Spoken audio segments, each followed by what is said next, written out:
Behold, the central figure of our tale, Gislen Perdium. Whispers paint him as an untamable master of the blade, a recluse said to have lost his sanity, confined to his chambers, and worse yet, branded the worthless firstborn of Count Perdium. With such a grand array of titles, you'd imagine a pampered, worthless noble, right? But you would be gravely mistaken. At least, that's no longer the truth. A harsh reality his current foe is now discovering. This bearded adversary can't comprehend what he's seeing. His world crumbling as he is utterly dominated by the so-called worthless heir, Gislen. Our protagonist, however, remains terrifyingly calm amidst the chaotic fray. He feels a deep satisfaction knowing the vast sums he spent to orchestrate this perfect trap are now bearing fruit. So he taunts the bearded brute, asking if he's enjoying this turn of events. Naturally, this mockery ignites the man's fury. It's as if Gislen foresaw this entire scenario down to the last detail. And our hero, he doesn't hesitate to confirm it. He didn't just anticipate his enemy's strategy. He possessed complete knowledge from the very beginning.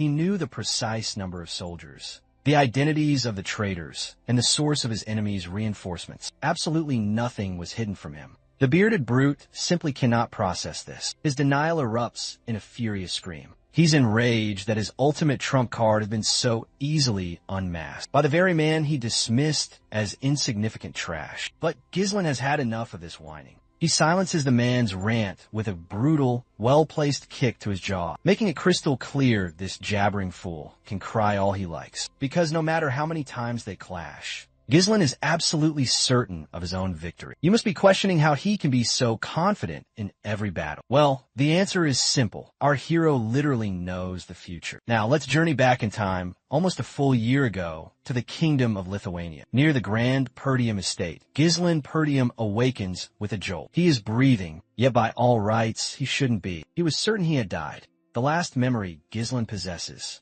is being overwhelmed in a losing conflict, clashing blades with one of the continent's 7 legendary noble knights, a warrior named Aduin, the very man destined to be his executioner. But Gislen at that time was a legend in his own right. He carried the title of one of the continent's 7 great mercenary kings, a name feared across the lands, Gislen Perdium. Just before delivering the final blow, Aduin had remarked, on his surprise at finding the disgraced heir of the fallen Perdium house. From what Aduin had gathered, Gislen had abandoned his family after his sister's tragic passing, letting his once proud name vanish into obscurity. Gislen is stunned by this and demands to know how this damned knight knew so many details of his history. Aduin coolly states that he has known for a very long time. He had hunted Gislen relentlessly because he was one of the conspirators, a man who had schemed with the Delphine household to orchestrate the Perdium family's utter destruction. The phrase, one of them, catches our hero completely off guard. This implied it was not solely the Delphine household that engineered his family's ruin.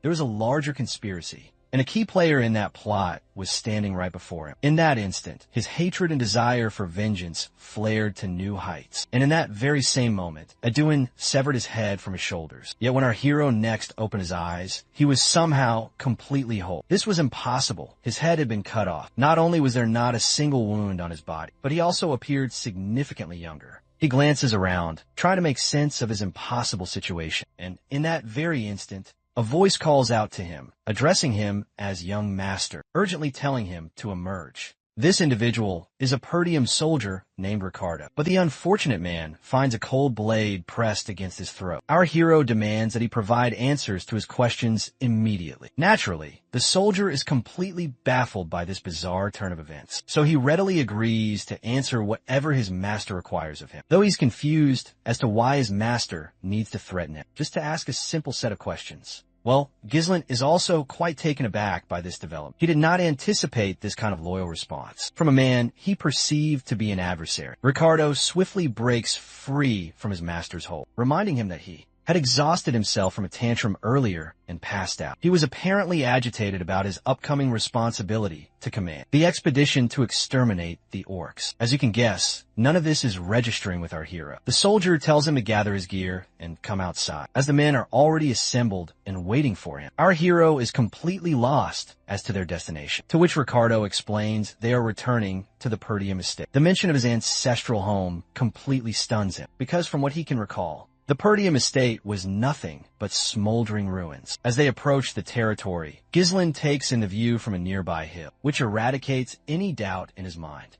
That is undeniably the Perdium estate. Even though he has a vivid memory of seeing it burnt to the ground, Ricardo mutters quietly, wondering why our hero persists in calling his own home a fallen one, as he might be exiled if the Count were to overhear him, just like any rational person would. Ghislain pinches his own cheek to see if this is all a dream. But no, the resulting sting is all too real. So he concludes he's not dreaming. He contemplates how he now has his younger face. His ancestral home is also standing proud. And if he pieces all these facts together, it can only mean he's been sent back in time. You see, his younger self despised the household. His immaturity, born from a deep sense of inadequacy, led to constant conflict. As the years wore on, more and more members of the household began to shun him, and he could no longer bear their scorn. So he fled his home. But after several years, he forged a new life as a mercenary, surviving endless battles. He sharpened his abilities and carved out a fearsome reputation. He had journeyed back to the Perdium territory to atone for his past failures. But by the time he had arrived, his ancestral home had already been ground into nothingness. In that moment, our hero lost everything. But now, it all stands before him once more. All the people he cherished are still alive and well. He can hardly suppress his overwhelming joy to realize he has been granted a second chance at life. But it's far too soon to celebrate. From what he has gathered from Ricardo, they are here to hunt down a group of orcs. He remembers that fateful day with perfect clarity. It was the day that the vast majority of his raid party would be slaughtered. In his original life, he had joined the orc subjugation squad in a foolish attempt to prove his worth. At that time, the scouting report indicated there were only 3 orcs. Thus, Ghislain had assumed it would be a simple task for someone like him, a man who had 0 experience leading a military unit. But upon his arrival, he discovered over 20 orcs waiting. Nearly every single soldier was annihilated due to his own arrogance and foolish pride. This time, our hero is confident that victory is well within his grasp, as those orcs lack any real tactical sense. The true challenge is whether his soldiers will place their trust in him, given that they all view him as some useless noble scion. It seems he has no time left to strategize, because in that very instant, a watchtower is utterly annihilated, as a terrifying horde of orcs comes charging forward. Our hero is completely stunned by this unexpected sight. He was not prepared for these damned monsters to launch their assault so prematurely. And each individual orc is powerful enough to overwhelm multiple men on its own with terrifying ease. The raid squad's commander, Scovian, leaps into the heart of the conflict, bellowing for everyone to form a defensive line. But it's painfully clear that no formation or clever tactic can stand against these savage behemoths, who are indiscriminately slaughtering men left and right. Even Scovian knows with certainty they are doomed, because truly, being ambushed while they were completely unprepared is a death sentence. And not only that, but the number of these accursed monsters far exceeds their estimates. At the rate things are unfolding, he is convinced they will all be wiped out without a doubt. Abruptly, a soldier shouts a warning to the commander, and as he spins around, he sees a colossal monster about to bring its axe down upon him. It appears the commander lacks the time to evade the fatal blow and preserve his own life. It is then that our hero launches himself forward, yanking the commander aside. He then savagely slices through the monster's arm, as if it were made of nothing more than paper. Every single person is left completely speechless to witness how easily Ghislain executed that impossible maneuver. After all, he's meant to be useless trash. The massive creature finally collapses to the ground, while Ghislain feels a surge of annoyance that his body cannot yet wield mana. He then strides back toward the commander, outstretches his hand, and demands command authority over the troops. But it seems the commander is unwilling to believe some worthless fool should be leading the men, when all of their lives are hanging by a thread. So he gives a flat refusal. He then confronts our hero, asking if he truly believes this is some sort of child's play, even if Ghislain is the young master. Scovian cannot simply relinquish the command granted to him by the Lord. Not so easily. Well, our hero had already anticipated that no one here would believe in him, and he's enraged. Another monster charges directly at them, but Scovian quickly places himself between them, as he views our hero as an untested fool unfit to lead their soldiers. Well, it appears Ghislain has no other option but to demonstrate to these damned fools what he is capable of. So he sends his blade flying toward the beast with unbelievable speed. The commander immediately begins to scold Ghislain for this blatant insubordination, but his furious tirade is abruptly cut short when he sees that the orc charging them has already been dispatched. With just a single decisive throw of the sword, it falls to the ground lifeless. Of course, this leaves the arrogant man looking as if he's suddenly suffering from severe indigestion. Meanwhile, our hero challenges this fool, asking if he even understands the most vital principle of warfare. Naturally, the commander has no answer, as he is the true incompetent one here. So Ghislain turns his gaze upon the frightened soldiers and reminds Scovian there is zero chance of victory in a battle when their forces are paralyzed by sheer terror. Their absolute first priority must be to seize the momentum. With those words spoken, our hero dashes forward yet again, retrieves his sword embedded in the monster's cranium, and vaults into the air. He lands directly on top of another orc and plunges his blade deep into the creature's skull. Scovian can hardly fathom what he has witnessed, but our hero, on the other hand, simply challenges all the monsters to approach him, if they wish to be slaughtered, of course. These idiotic beasts quickly begin to charge toward our hero, and he wields his sword like a demon possessed, slicing through every single one of these brutes that dares to stand in his path.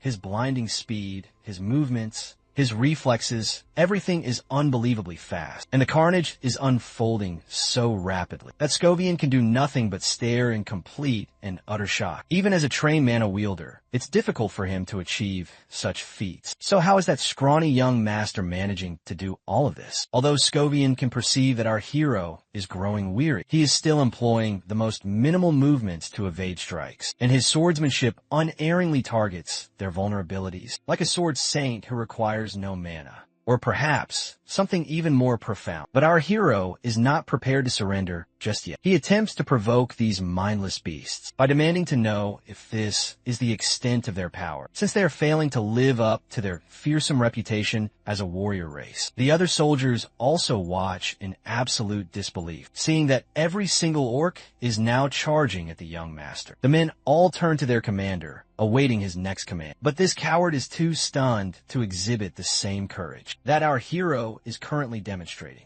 He cannot fathom why our hero charged into a swarm of orcs and purposely drew their aggression to make them pursue him. He fails to grasp why he is now retreating and why he's leading them directly toward the cliff's edge. It doesn't take much longer for him to understand. Ghislain intends to bait those orcs into plummeting to their deaths from the high cliff. Acting decisively, he commands his troops to form up their shield wall as they prepare to follow the young master's brilliant strategy. Meanwhile, the orcs are nipping at our hero's heels. He is fairly certain that Scovian, being a competent commander, will deduce his grand strategy. While he would love to cut down all those orcs himself, his current pathetic stamina makes it impossible. Still, this alternative plan is not a bad one. Once he finally arrives at the very edge of the precipice, the orcs spot soldiers arrayed behind them in a solid defensive line. Without a moment's hesitation, our hero leaps from the cliff, signaling to Scovian that it is time to spring the trap. The soldiers surge forward against the monsters, and with a single, unified push, the orcs are sent hurtling from the cliff to their gory demise. The gambit succeeds, and every last one of them is eliminated. The soldiers are left completely drained, but Scovian is utterly astounded when he spots our hero, still dangling from the side of the cliff, his sword embedded deep into the rock face. Despite his perilous predicament, there isn't a trace of fear on his face, only a confident smirk directed straight at his commander. For a brief second, the mustachioed Scovian is stunned, but then a proud grin spreads across his face. He swiftly extends his arm, but it's just short of reaching the young master, and the grip our hero had on his sword finally gives way. The boy begins to plummet, leaving everyone staring in shock at this unforeseen conclusion. Meanwhile, Ghislain starts to fade into the abyss of unconsciousness, where he can hear his sister's voice and see fleeting memories of her. He doesn't understand what is transpiring, and in that very instant, His sister takes his hand, and he is pulled from his dream state. He awakens to find himself lying in his bed. And the first question that enters his mind is how he is possibly still alive. He attempts to sit upright, but his entire body screams in protest, the intense exertion causing him to curl up in agony. His whole body is in torment. It must be the price for pushing past his limits. At the very least, this pain confirms that he is in fact alive. And right at that moment, a maid enters the chamber, looking overjoyed to see her master has awakened. It doesn't take our hero long to identify her as Belinda, while the young woman voices her exasperation with her words, talking about the immense worry he has caused her. Ghislain surges forward and embraces her in a tight hug. She has no idea why he's behaving this way, but we all know he's just overjoyed to see her again after all these years. You see, she was once his dedicated personal mate. Belinda had remained by his side since his early childhood. Regardless of the chaos he frequently created, she was the one person who never abandoned him. But after the family's tragic downfall, she had vanished without a trace. He never imagined he would have the chance to see her again. It is then that he resolves to tell Belinda everything. He begins to unveil some world-shattering truths, declaring that a great disaster will soon befall Perdia, and that he, in fact, had perished and returned from the dead. But as you'd expect, Belinda doesn't believe a word of it. She concedes that the orcs almost did kill him, but she refuses to accept his outlandish story. He tries to explain his situation to her once more, but she simply begins to scold him for his reckless actions. Ultimately, he chooses to drop the subject, since it's clear she won't be convinced regardless. She brings up the approaching festival, an event he might have missed had he been severely hurt. The mention of the festival startles our hero, and observing his bewildered expression, the lady decides she should remind him that, "Lady, Elena has been eagerly awaiting the day to attend the festival with him. It would present a perfect opportunity for the two siblings to finally mend their fractured relationship." At last, Ghislain recalls that there was always a celebration around this time of year, and in his previous existence, he had no chance to appreciate it due to his harrowing ordeal. He then asks her how much time remains until the festival begins, to which she replies that since it's the following week, he has approximately 1 week to prepare. The reason he remembers this seemingly insignificant festival is because it was the very day a horrific tragedy struck, one that would torment him for the remainder of his life. You see, on the day of that festival, his sister Elena is fated to be murdered. And speak of the devil, his sister steps into the room. Our hero rushes to embrace her as quickly as he can. The young lady is stunned to receive such a fervent hug from her brother completely out of nowhere. A blush creeps up her neck, and she questions if he's attempting some sort of practical joke. But little does she realize his brotherly affection for her is completely genuine. But since he refuses to release her, the young lady herself pries him from her embrace. This leaves Ghislain's frail body momentarily staggered, because his sister possesses some serious physical power, because she bluntly states that she's only visiting him because Belinda insisted she do so. Apparently, these two siblings do not share a close bond, and Elena still vividly recalls a time he deeply offended her. Of course, Ghislain is completely unaware of when he insulted her, but as the memory returns, he understands he was never particularly close with Elena in his former life. To be frank, he acted like a complete and utter piece of trash, so he offers her a sincere apology, which leaves both of the young women completely flabbergasted. Ghislain admitting to his own faults is something they've never witnessed. Consequently, they assume it must be a result of him getting knocked around by the orcs and suffering some kind of head trauma. But our hero shuts that theory down immediately, stating that he indeed got them right. At that moment, however, a sharp pain courses through him and he doubles over. This provides Elena with the perfect opening to tease him further, as it's quite obvious who truly got who in that exchange. As much as those comments might seem a bit harsh, they aren't genuinely meant to be hurtful at all. In reality, Ghislain feels a deep warmth from their familiar personalities and smiles back, thinking to himself that everyone is precisely as he remembers them. He can't help but question why his former self squandered so much time on such trivial matters. You see, during the festival the following week, Ghislain had spurned Elena's invitation to attend together and offered the lame excuse that the events with the raid squad had left him distraught. That was the final time he ever laid eyes on her, and shortly after, Elena's body was discovered, torn to shreds alongside the corpses of her bodyguards. Even now, Ghislain is haunted by the regret of not being by her side in that moment. Suddenly, a knock at the door commands their attention. It's a pair of knights who are apparently her personal guards. The man with the dark brown hair is named Jamal, and the one positioned just behind him is Philip. Elena questions why they have entered, since they were instructed to remain outside. The man offers his apologies and explains that the servants request her to supervise their work on the festival preparations. Upon hearing this, Ghislain becomes perplexed. He wonders why they would ask Elena to perform such a task. Belinda, once more, appears somewhat let down to see Ghislain acting so ignorant. So she informs him that there is a severe labor shortage in Perdium, and even a young lady must pitch in to help. This is genuinely new information for Ghislain, because in the past, he never paid any attention to what was happening around him, so it is only natural he wouldn't know. Now that he's present, however, he declares his intention to assist them as well. His little sister is quite surprised to hear this offer, and both of the girls wonder if he truly did suffer a blow to the head. Later, we find ourselves in the lively festival grounds, where everyone is frantically setting up their booths before the grand celebration officially begins. But all of them become slightly unnerved when they learn that Ghislain intends to help them as well. Meanwhile, his sister is still trying to send him away, asking how they can accommodate someone who wishes to assist. The most helpful thing he can do, she insists, is to keep out of their path and avoid causing any trouble. But Ghislain is not about to leave her unattended here. Her body had been discovered near the slum district, a great distance from the festival location. Someone must have lured her out there or taken her by force. To ensure that doesn't occur a second time, he must first learn the layout and secrets of the castle. And at that very moment, a knight comes hurrying in, calling out Ghislain's name. It's one of the older knights, known as Old Man Fergus. The old man is panting for air, but he doesn't pause for even a moment to recover. Tears well up in his eyes as he expresses how deeply worried he was upon hearing of the orc battle. His sister also adds her own comment, remarking on how exceptionally strange he's been behaving recently. She believes it would be best if Fergus were to escort him back. Well, it appears Ghislain has no alternative but to relent. He instructs the old man to guide him to the unused training grounds within the castle walls. The old man inquires with some curiosity why he wishes to go there. Ghislain simply replies that he desires to train his body. The large, mustachioed man isn't certain what the young master is planning, but he doesn't dare to question Ghislain's decision any further. He leads him to the training facility.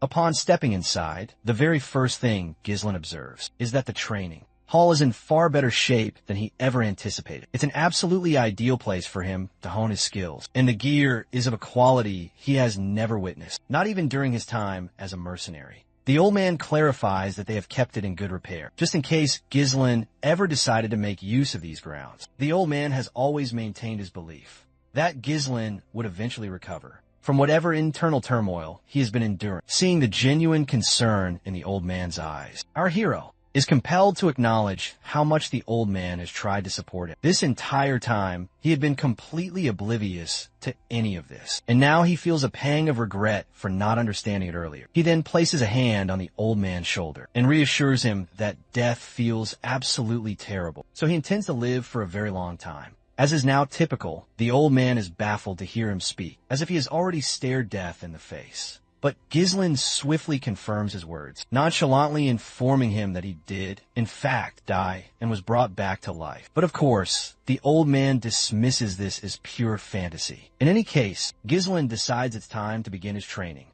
sending the old man away and telling him he is free to leave. Observing the immense respect Fergus shows him, Ghislain contemplates how he has consistently treated everyone around him, as if they were nothing but his adversaries. But now, looking back, he understands he was just hopelessly naive. Regardless, Ghislain shifts his focus to the critical task at hand. In his past life, he had learned that the one responsible for Elena's murder was a lord from an adjacent territory. Because of that incident, Perdium was dragged into a bloody war, which ultimately resulted in its complete destruction. Elena's death, in essence, was the catalyst for his entire house's tragic demise. This means he must correct the course of history starting right now. And the first order of business is to forge a stronger body. It is unfortunate that he has so little time, but he is certain he can at least regain mastery over his mana. Mana is an ethereal energy source that enables humans to shatter their physical limitations. And the majority of people believe that sensing and absorbing mana is the most difficult step. But for Ghislain, he managed to accomplish that even on a chaotic battlefield. He must link the mana motes floating in the atmosphere and weave them together, much like winding thread onto a spool. For a man like him, who has survived thousands, no, tens of thousands of life or death battles, forging a mana core is laughably simple. But if it were truly that simple,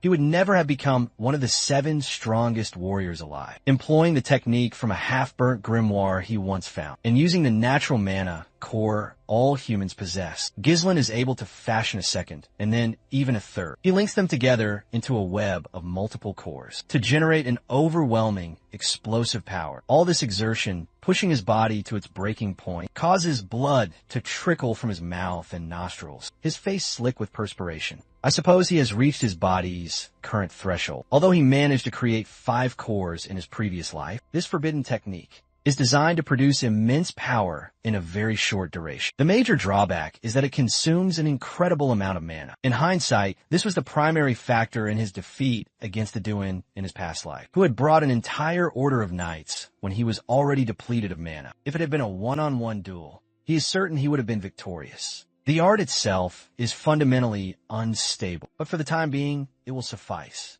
Besides, this time, he possesses a young vessel and ample time for mastery. He is fiercely determined that he will claim Aduin's head this time around, and those bastards who supported House Delphine, the ones who aided in his country's ruin, they will all fall before him. Flash forward 1 week, and the fateful day of the festival has arrived. Our hero is prepared. He is fully armed and striding through the city with unwavering resolve. But as he walks, he sees his sister standing nearby, who seems quite astonished to see him. She's taken aback that her brother, who has never shown any interest in festivals, has actually made an appearance. Not only that, but his behavior has been incredibly bizarre lately, and she's been told he has done nothing but train for the last week. Ghislain attempts to dismiss her concerns, reminding her that as the heir to a knightly house, physical training is simply an expected part of his duty. But she counters with a devastatingly sharp retort, reminding him how he has always despised the notion of becoming lord, which is a primary reason for his constant friction with her father. Despite the pointed remark, she starts to depart with a faint smile on her face, as she is secretly pleased to see him finally acting as he should. Her comment forces Ghislain to consider how his new choices have begun to change things, not merely how others see him,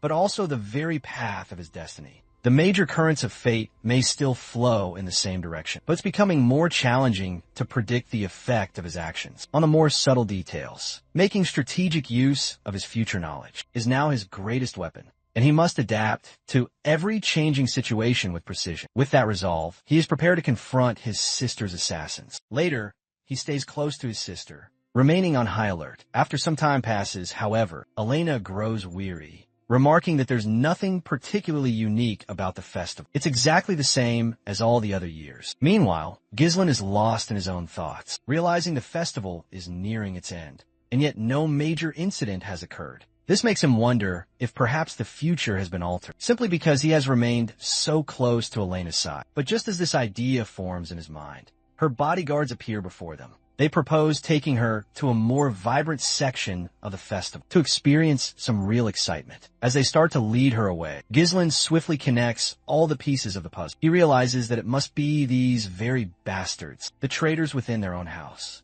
Elena's personal escort knights, Jamal and Philip, are considered the most loyal knights in their family. They have served as Elena's protectors since she was just a girl, and it was widely believed they were slain while defending her. That was the narrative in Ghislain's past. But now, Ghislain feels a gnawing suspicion. This must be the setup, and he is now certain that these men are the betrayers of their household. So he decides to shadow the knights from a distance. The location they lead her to is completely deserted, which leaves Elena visibly irritated, and she begins to voice her complaints. As she grumbles, Ghislain's doubts solidify into certainty. Initially, the alley might appear to be a simple, empty street, but observing how the various obstacles obstruct all escape paths, it is obvious that this ambush was meticulously planned. He is soon pulled from his deep analysis, when his sister begins to pull him along with her. Feeling the surprising strength of her grip, Ghislain can't resist asking her if she has been secretly lifting weights recently, because her strength is far too great for a young noble lady. But just then,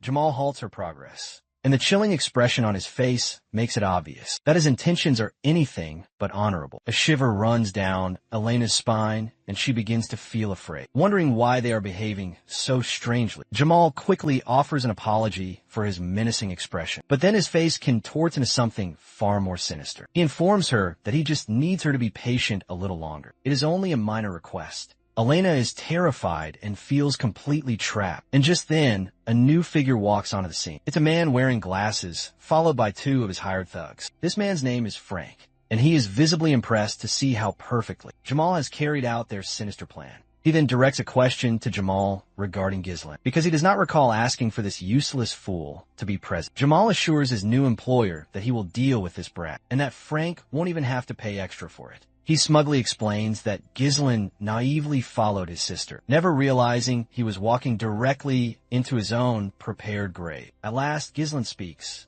And the first thing he wants to know from this despicable traitor is how he plans to escape after betraying the Perdium family. The traitor just laughs with not a shred of fear, stating that all he needs to do is flee to some distant land. Besides, he is sick of this impoverished, godforsaken territory that has already been ravaged by barbarians. He is confident that he's not the only one. Many others wish to abandon Perdium as well. But before he can utter another word, our hero silences him, not with words, but with a spray of blood from his mouth. The sight is enough to send a shockwave through everyone present. As the traitor collapses to the pavement in two separate pieces, our hero glares down at him with pure fury. He reminds this scum that even if people are leaving this territory, they never committed an act of betrayal. He is seething with rage and directs a murderous look at the other traitor, who, in a desperate panic, pulls Elena closer to him, hoping to avoid the same grim destiny as his comrade. But alas, he is not fast enough. A blade impales his skull, and the traitor shudders, gasping for his final, desperate breaths. The henchmen who arrived with Frank begin to have second thoughts about whether they should even fight. What is even more bewildering to them is if this man is truly the firstborn son of Perdia. From what they have heard, he possesses no practical combat skill or even fundamental training. Frank, however, is certain he is indeed the eldest son, but he still cannot fathom how this young man managed to eliminate two trained knights so incredibly easily. And even more astonishing, his strikes were clearly empowered with mana. Meanwhile, the girl clings to her brother, shaking with fear, but he renders her unconscious with a swift chop to her neck, telling her to take a brief moment of rest. Frank, the bastard, expresses his thanks to our hero for dispatching the two knights, claiming they were intending to eliminate them anyway. He even praises our hero for his god-tier abilities, and can't help but inquire where he acquired them. But Ghislaine is under no obligation to provide them an answer, so he cuts them off with a cold stare. Affairs. He takes a moment to assess his adversaries, a trio of them in all, but only their leader emanates a truly potent aura of mana. Regardless, our hero intends to conclude this confrontation swiftly. But before the bloodshed resumes, he demands to know their master's name. Frank just smirks with pure arrogance, scoffing at the inquiry. Why would a man about to perish need such trivial information? Well, Ghislaine knows these cowards will not reveal their secrets willingly, but he possesses his own methods for extracting the truth. One of the henchmen suggests a quick decapitation, but the boss silences him, for he desires Ghislaine to remain alive. He intends to shatter every single bone in his body until he is rendered utterly and completely broken. His true aim is to inflict unimaginable torment, leaving him conscious, yet powerless to do anything but right, believing that his victim's suffering must be prolonged, and as agonizing as he can possibly make. With that decree, the two lackeys lunge toward him. Anticipating their move, Ghislaine reveals a firecracker and hurls it at them. This completely unexpected tactic from our hero momentarily stuns one of the advancing henchmen, leaving him utterly baffled as to why someone would deploy a firecracker. That single, fleeting moment of confusion is the only opening Ghislaine requires. Faster than a thought, he moves, and in a flash of steel, one of the henchmen falls, his life instantly extinguished. The second thug lunges forward immediately after, but Ghislaine is more than prepared. He effortlessly deflects the strike, incapacitates his opponent, and wrenches the sword from his grip. At last, he executes the final motion, cutting the man down as if he were made of straw. The very instant his lackeys hit the ground, their leader doesn't squander a single second and attempts to strike our hero from his blind spot. A true coward's tactic, but our hero's instincts are on a whole different plane, and he parries the attack with almost contemptuous ease. The villain is left completely dumbfounded, realizing his supposedly flawless ambush has been utterly foiled. Wasting no time, our hero decides it's time to counterattack. He moves with such blinding speed that Frank can scarcely even follow his motion. The blade carves a deep gash across the villain's neck, and the pipe clenched between his teeth clatters to the stone floor. The villain attempts to rally and unleash another desperate strike, but yet again, our hero repels it with casual ease. Frank, rather candidly, concedes that his throat would have been completely torn open had he not reinforced it with mana. Even our hero is impressed, realizing this scoundrel focused all his ambient mana around his neck to mitigate the blow. It's astonishing he could execute that. It is then that Frank finally decides to reveal his true power. Clutching his blade with a death grip,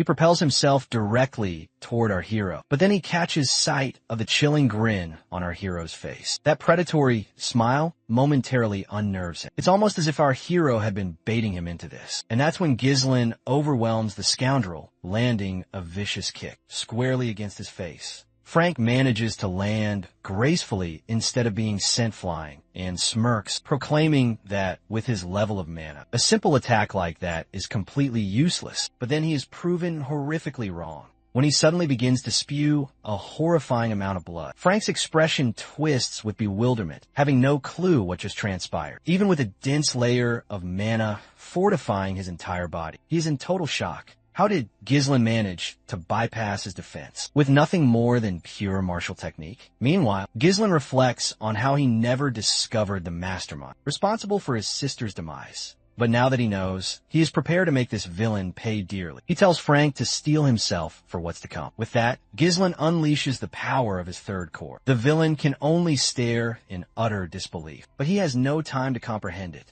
because Ghislain has already closed the distance. The two engage at a speed so ferocious that all one can perceive are the afterimages of their blades. Frank is desperately giving it his all, but it's obvious he is no longer a match. His hands are already beginning to go numb, and regardless of how much mana he summons, it's simply not enough. His own blade begins to fracture from his strength. He has never even heard of a technique that could amplify mana so violently, much less with this degree of surgical precision. It's as if Ghislain has transformed into an entirely different being, and that different being lands a calamitous strike that leaves a horrifying gash across Frank's torso. But Ghislain is not yet finished. He impales his sister's would-be killer with all his might, but he does not permit him to die. There are vital questions that demand answers. Through clenched teeth, he demands to know who ordered Elena's assassination. But it appears Ghislain isn't going to get his answers easily from this particular villain. The scoundrel swiftly produces a set of concealed throwing knives, but before he can hurl them toward Elena, ethereal threads manifest and bind his hand, preventing any further movement. And the one controlling those threads is, of course, our hero. Ghislain offers this villain one final opportunity to confess. If he answers every question truthfully, he gives his word to withdraw his blade.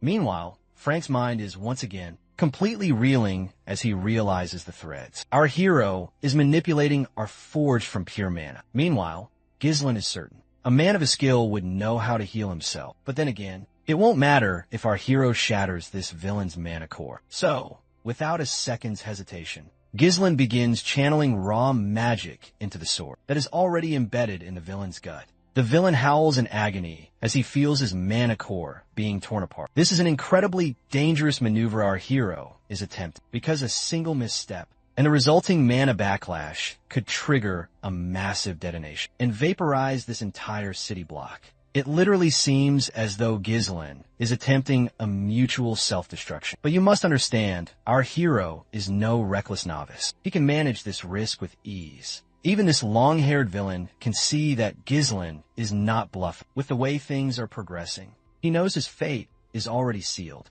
When he gazes into Ghislain's eyes, all he sees is the specter of a bloodthirsty demon. So Frank decides to show a sliver of wisdom for once. And at last, he reveals the name of Count Desmond, the true architect behind these assassination plots. He confesses further that this entire conspiracy was a scheme to ignite a war between the Perdium and Degard families. It seems Ghislain does not have a favorable opinion of this name, because in his previous timeline, such clandestine operations were handled by the families, who were sworn to the ducal houses. And if his intuition serves him right, he is certain that it was Duke Delphine who masterminded this entire plot. In any case, the fact remains. that this bespectacled man came here to end his sister's life. So our hero ensures he eliminates this villain as well, to finally claim vengeance from his past life. Frank is in utter disbelief, thinking Ghislain is going back on his earlier promise. But our hero simply reminds this villain of all the sins he has committed. So this scoundrel has no right to feel fear, now that it's finally his turn to become the prey. But to our hero's surprise, the villain begins to let out a weak chuckle. Even with his dying breath, this villain is certain nothing will be different, even if our hero manages to kill him, since he has already set events in motion with the Degard family. He states with certainty that Perdium will be destroyed by the coming war. No matter what, Ghislain swiftly clamps his hand over the villain's repulsive mouth to silence his final words. He lets this piece of trash in on a little secret that he has reawakened after already dying once. So he will not allow the past to repeat itself this time. Those were the last words Frank ever heard before. Our hero amplified the mana core-shattering technique. The mana inside backfires, and Ghislain redirects it into the heavens, causing it to detonate with a massive blast like some grotesque firework. Ghislain is also left gasping for air, but at least all the conspirators involved have been neutralized. He then looks over to his unconscious sister, who appears to be unharmed and resting peacefully. As he shuts his eyes to allow his muscles to relax, a spray of blood escapes from his lips, and he doubles over from the excruciating pain. He reflects that detonating 3 cores was never a problem, back when he was the legendary Mercenary King. But his current frail body severely restricts his true potential. But this is still not nearly enough to make him yield. He quickly moves to a nearby building where he discovers a corpse. In his past life, the authorities had located another body besides Elena's in this very spot. And based on what Frank had revealed earlier, this body is supposedly the son of the Degard family. There is also another lifeless body here, the escort knight who was slain during the struggle. This is evidently how the Perdium family in his former timeline reached the false conclusion that the Degard family must have been the ones who orchestrated Elena's assassination. The very second these corpses were discovered, the war would have been inevitable. So Ghislain resolves to erase all evidence. After setting the entire building ablaze, he lifts his sister and begins to walk away. It is then that we spot this mysterious, cloaked figure in the shadows, intently observing our hero. Later, he arrives before a council of the shadowy figures orchestrating this entire game and delivers his report that the operation has failed. It should be obvious that the powerful figures are not pleased to hear this news. The hooded man attempts to argue that it was all due to Ghislain. Perdium, that name captures their interest because how could a worthless heir from the north pull off such a major move? One of the powerful figures also states that as far as he is aware, Ghislain is a useless piece of filth. So he's not sure why this informant is using him as a scapegoat for their botched operation. But the man tries to insist that Ghislain was a completely different person from the intelligence and gossip they had on it. The way he managed everything with such masterful skill made him seem like an entirely different individual. He attempts to reassure his superiors that he has already handled matters with the guard, so initiating the territorial conflict will not be a problem. He pleads for just one more opportunity to redeem himself. But the powerful figure becomes enraged because the consequences of this failure have created immense complications, and every member of the council is on the verge of losing their minds. They all unanimously command this fool to simply eliminate that nuisance. Ghislain, it is then that the highest-ranking figure among them finally speaks, shattering the tense atmosphere. He asks the hooded man how he intends to deal with the boy, to which the hooded man replies that he will arrange for a duel to occur. Naturally, and the warrior who will face Ghislain is exceptionally powerful. They ask for the identity of this champion, to which the hooded man reveals that his name is Cain Loges, and he is renowned for his overwhelming strength-based swordsmanship. Despite his youth, he is the very definition of raw power, and he is certain that there is no one in the northern territories who can rival his might. Not to mention, Cain is Ghislain's own cousin, so the hooded man is sure it will not seem forced for them to clash. The entire council falls silent as they start to weigh this new strategy. The highest-ranking figure, however, makes it abundantly clear that if this operation also results in failure, there will not be another chance. Terrified, the hooded man quickly swears to achieve decisive results this time. The scene shifts to the Perdium Castle's training hall, where we find Fergus, who has come to announce dinner time to our hero. It is then that Fergus spots a tendril of mana snaking towards him. It seizes the sword that is hanging right next to him, and the mana, Tendril swiftly begins to recoil, with the sword now attached to it. After a sufficient amount of training, Ghislain is pleased to see his progress. It is then that he notices the old man, who immediately bows his head respectfully before our hero, apologizing profusely for interrupting his training session. But the old man cannot suppress his immense curiosity and asks how Ghislain managed to do what he just did. Ghislain casually explains that they are called mana threads, using mana as if it were string. In his past life, he employed this technique constantly, but at his current level of skill, he needs to detonate his core to use it as he once did, because he currently has insufficient mana reserves. However, if he only creates a single thread to conserve mana, our hero is confident he can still wield it effectively, even with his limited supply of mana.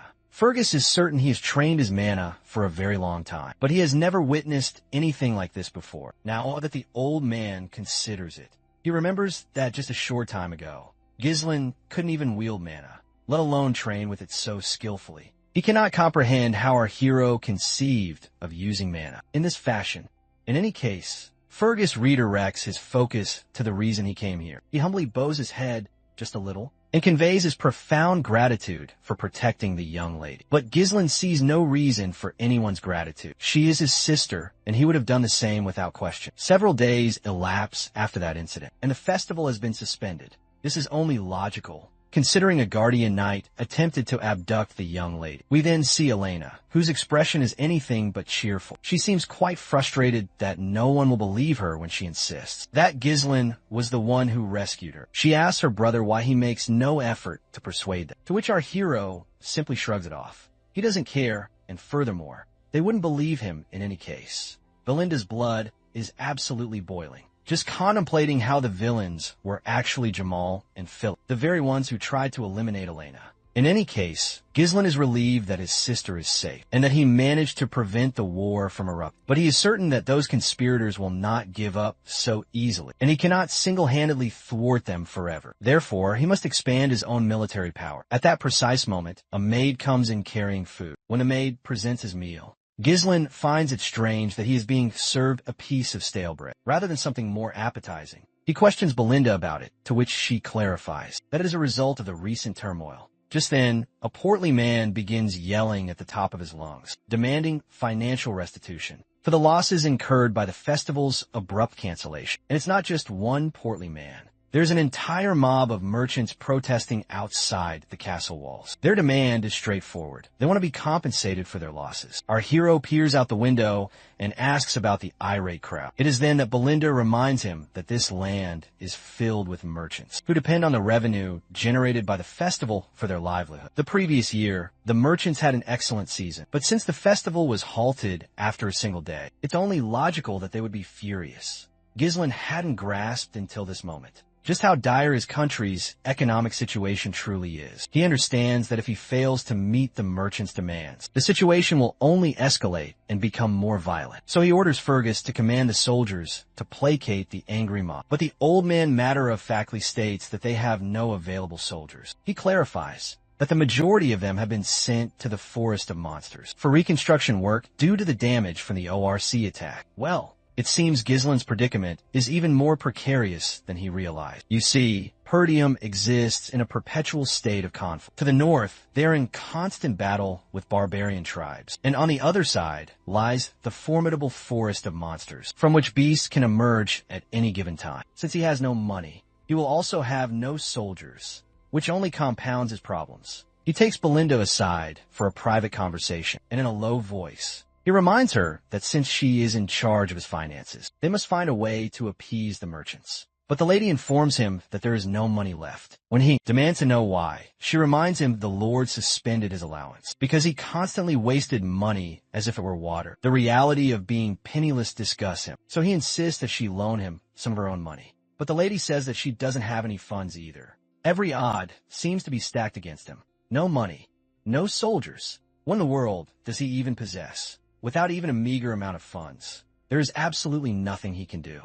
Even with his knowledge of the future, he needs capital first to make any of his plans a reality. Just as he is pondering this dilemma, Ricardo comes sprinting in at full speed. He is completely winded, and our hero immediately asks him what has happened and why he is in such a frantic state. Ricardo practically yelling at the top of his voice, exclaims that there is a huge problem. Apparently, young Master Cain has demanded an audience with our hero. The mention of Cain's name catches Ghislain completely off guard. It is then that we see one of our hero's own knights, Commander Scoven, being utterly pummeled by Cain. Cain's massive, rippling muscles and overwhelming strength are literally caving in the knight's face, as if it were a ripe fruit. Each blow lands with the impact of a sledgehammer, and it is obvious that Cain is holding nothing back. The final punch at last renders the poor knight completely unconscious. Ghislain shows up just in time to see his knight collapsed on the floor, horribly beaten. The expression on Ghislain's face makes it plain that our hero is not at all pleased to see his subordinate in such a condition, rage smoldering in his eyes. He turns to confront his cousin.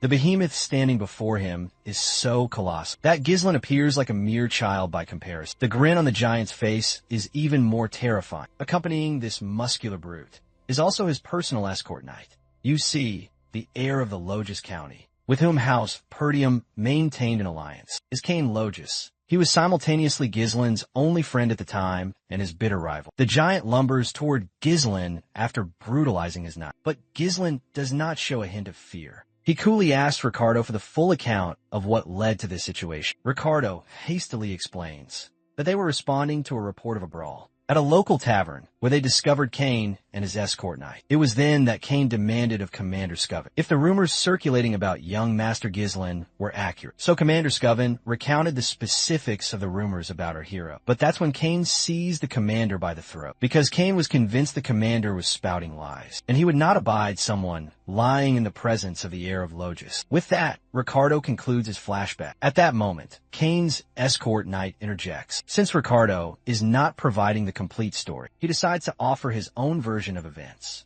According to him, Commander Scoven had claimed that Ghislain, who had never once trained, single-handedly defeated an orc, and then dealt with the treacherous escort knights, all on his own. That is why Scoven was beaten, which was intended as a lesson for telling such blatant falsehoods. The knight arrogantly states that none of this would have transpired if Scoven hadn't lied from the very beginning. Ghislain doesn't speak his thoughts aloud, but from his internal monologue, we understand the depth of his loathing for Cain. Apparently, Cain had once been his subordinate, and whenever he came to visit Perdium, he consistently stirred up trouble, even after causing all that chaos. No one dared to say a word, because he was essentially a key ally for House Perdium. No one ever treated Cain with disrespect, unlike Ghislain, who was perpetually burdened by an inferiority complex. Cain's self-assurance and assertive nature were lauded as traits befitting a true heir, which is why our hero was judged all the more harshly. Let's now switch to Cain's point of view. This massive brute is shocked at how much restraint Ghislain has shown, because ordinarily he would have charged at him after this level of provocation. We then flash back to a short time ago in Logis County. There, Cain received a direct order to assassinate Ghislain. The one who issued this command was the same hooded man, who had received a great deal of criticism from his superiors for failing his last mission. The hooded man had promised Cain that if he were successful in this endeavor, the esteemed one would lend his support to the Logis family. Cain had boasted that he could easily vanquish Ghislain, since he was nothing more than a pathetic weakling. But what troubled Cain was that Ghislain was also an heir of this land, so he wasn't sure how he could eliminate him without causing political complications. The hooded man proposed that they could bait Ghislain into a formal duel, making the outcome appear to be a tragic accident. It would simply be seen as a minor squabble between two heirs. The hooded man also vowed to assist Cain by posing as his escort knight to manipulate the entire situation, so there would be no need for any worry. The prospect of getting to kill his own cousin intrigues Cain, and the villain agrees to the plan without hesitation. In the present, Cain is contemplating why they want Ghislain dead. He wonders if perhaps Ghislain has changed in some way, and that is the reason for this new order. But in any event, Cain moves forward with the scheme in an effort to provoke Ghislain. He calls out to him, asking why he is just standing there motionless. Since they are now face to face, he should make the proper arrangements. Ghislain has no idea what arrangements he is referring to. Cain reminds him that he has heard the festival was cut short, so why not elevate the mood and have a truly memorable time? He further reminds him how they have always been in perfect harmony when it came to matters such as this. Ghislain shows little reaction and enigmatically asks if he is referring to wine and women. You see, this villain always had Ghislain procure alcohol and companions every single time he visited. Ghislain had complied with his demands back then because he did not want to be beaten into submission. But he will no longer bow to this villain's whims. Because of Cain, he had to squander a vast amount of money, which is also the reason his father cut off his financial support. But it appears that Ghislain has at last identified the source of his financial woes, and he is certain that Cain is also the answer to this problem. Cain, on the other hand, persists in his demands, telling him to produce the goods immediately. Of course, Ghislain plays along and assures Cain he will bring them right away. But first, he wants this villain to settle the debts he has accrued. The hooded villain can sense the dangerous aura and energy Ghislain is emitting. Even Cain's demeanor becomes serious as he asks what debts he is speaking of. Ghislain just flashes a charming smile as he reminds him that he had been managing and paying for everything Cain had requested of him out of his own pocket. So now, he wants that money returned to him. At least 1,000 gold. Of course, the behemoth is stunned to hear such an absurd demand, because he is certain that all of that should have cost no more than 100 gold. Furthermore, Cain always believed that Ghislain did all of those things because they were companions. It was like a friendship with certain advantages. But alas, Ghislain would not describe their relationship as a friendship because he had served as this villain's personal doormat for the longest time. But now he insists that this brute pays his due. If he values his own life, he is in desperate need of funds, and he will not permit this villain to depart without settling his account. An unnerving silence descends upon the room, and even Ghislain's knight, Ricardo, is sweating bullets from the audacious proclamation Ghislain just made. The giant furiously rises to his feet, obviously enraged. He does not appreciate the idea of Ghislain becoming too arrogant. He is convinced that all the rumors Ghislain is spreading about his accomplishments have gone to his head, which is why he is behaving so audaciously. To Cain, Ghislain is still nothing more than a parasite leeching off this territory. So the villain clenches his massive fist, prepared to crush this parasite once and for all. But even as the fist hurtles directly toward Ghislain, he doesn't even bat an eye, let alone retreat. And before the punch can make contact, he simply shifts his body just enough and allows the punch to sail harmlessly past him. The entire sequence is nothing less than astonishing. Cain swings again with his full fury, but Ghislain drops low and delivers a precise, open palm strike directly into the giant's midsection. The impact of the blow is so severe that it almost forces Cain to vomit up blood. Our hero attempts to counter with another attack, but Cain manages to block him in midair. Even though Cain appears to take no real damage, he still feigns as if he is in great pain. The hooded figure hurries over, asking Cain if he is unharmed. But it is evident that the giant man is far from okay. His pride, the only thing larger than his physique, has now been completely crushed. Ghislain nonchalantly tells him to cease his whining because that strike caused no real harm. But Cain continues to act as if he is suffering terribly. The patrons in the tavern are left utterly speechless, unable to comprehend what they have just seen. Ghislain, the supposedly feeble heir, just defeated Cain Loges with almost no effort at all, and the entire tavern is unsure of how to react. Our hero can plainly see that this brute is only pretending, and he can clearly deduce what Cain hopes to accomplish with this charade. The giant villain then quickly turns to his hooded knight, asking if he approved of his little performance. Naturally, the hooded man praises him for his masterful acting. Cain has now perfectly manipulated the situation to make it appear as if the blame rests entirely with Ghislain in the eyes of the public.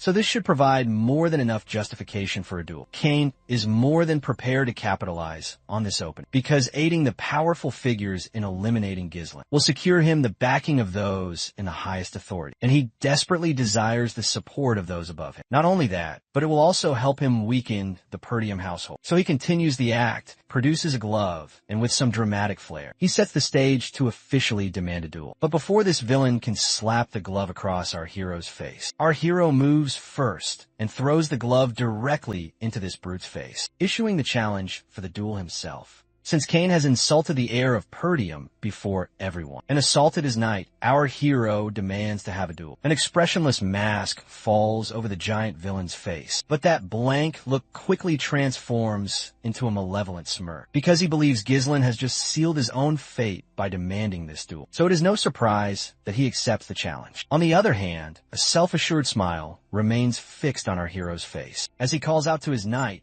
Ricardo, and instructs him to gather all the merchants who are protesting in front of the castle. He wants them to know that Ghislain, the young master of the Perdium household, is about to make them a great deal of money. You see, the festival was abruptly stopped, and the mood, which had reached a fever pitch, suddenly went cold. This left a large number of tourists who couldn't bring themselves to leave. They are likely in a state of unfulfilled excitement, unable to spend their money or enjoy their time. In such a situation, if a major event were to be held to entertain them, everyone would be absolutely ecstatic. And so, as our hero stands in the arena opposite that villain, the crowd is erupting with thunderous cheers. People are flocking from distant lands, and the vendors in the marketplace are at last able to earn some money from the tourists. That same portly merchant who was leading the protest has established a table for spectators to place wagers on their chosen champion. A great many of them place their bets on Master Cain, which is only natural as they believe it's the most secure wager. The giant villain is also prepared with his massive sword to begin the duel, but he is somewhat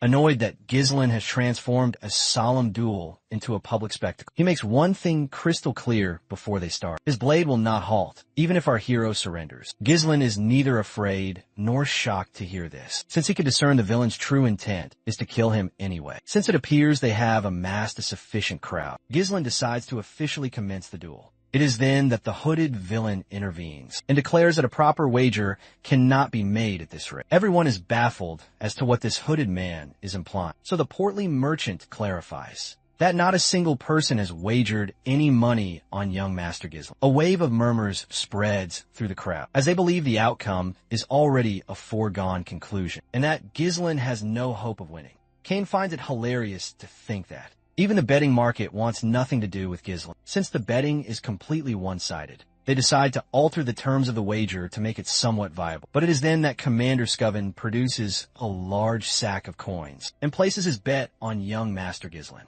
And not only that, Lady Elena also brings forth a bag filled with gold to wager on her brother. No one was surprised when Commander Scoven appeared. But to see Elena herself, even our hero is slightly taken aback, as are all the spectators in the crowd. She then asks the merchant if this sum of money is adequate for the wager, and the portly merchant humbly agrees that it is. Now that there are people betting on Ghislain, Cain decides to commence the duel without any further delay, though he seems a bit irritated by this turn of events. In any case, the duel starts, and our hero grants Cain the privilege of the first attack. After all, Cain is the younger cousin, so as the older brother, Ghislain, would be honored to give his little brother the first opportunity to strike. This budget version of the Hulk is astonished to hear this, but our hero just flourishes his sword as he unsheathes it and confidently challenges Cain to come at it. A deadly silence falls over the giant villain's face, and it seems he has swallowed the bait whole. He assumes his stance and surges forward like a raging bull and brings his massive sword crashing down. The blades of the two combatants clash with a deafening ring, and this knockoff Hulk pours every last bit of his strength into the impact. But our hero seems completely unfazed, so the villain once more swings his sword without any strategy, and once more our hero evades.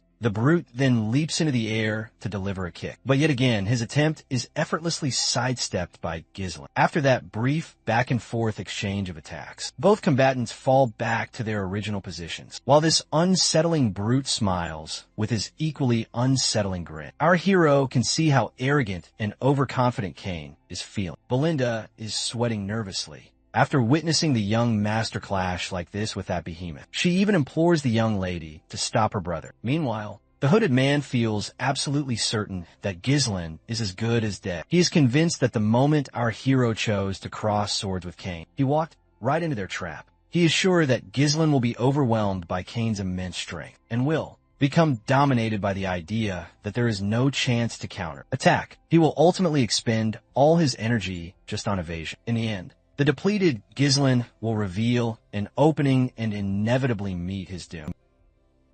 A warrior forged in countless duels, his power is absolute. Yet, our hero counters this behemoth's might with breathtaking agility, weaving through the hurricane of steel without breaking a sweat. Even Cain is forced to concede that Ghislain moves like a phantom, and his skills have clearly ascended to a whole new level. So the brute unleashes even more of his monstrous strength, gripping the razor-sharp edge of his own blade with bare hands, attempting to bludgeon Ghislain with a full-force blow. Although our hero manages to parry the direct impact with his own blade, he finds his weapon caught fast in the massive sword's guard. Cain, with all his immense power, sends our hero hurtling through the air. Every single spectator is left completely stunned, watching the young master being tossed through the sky.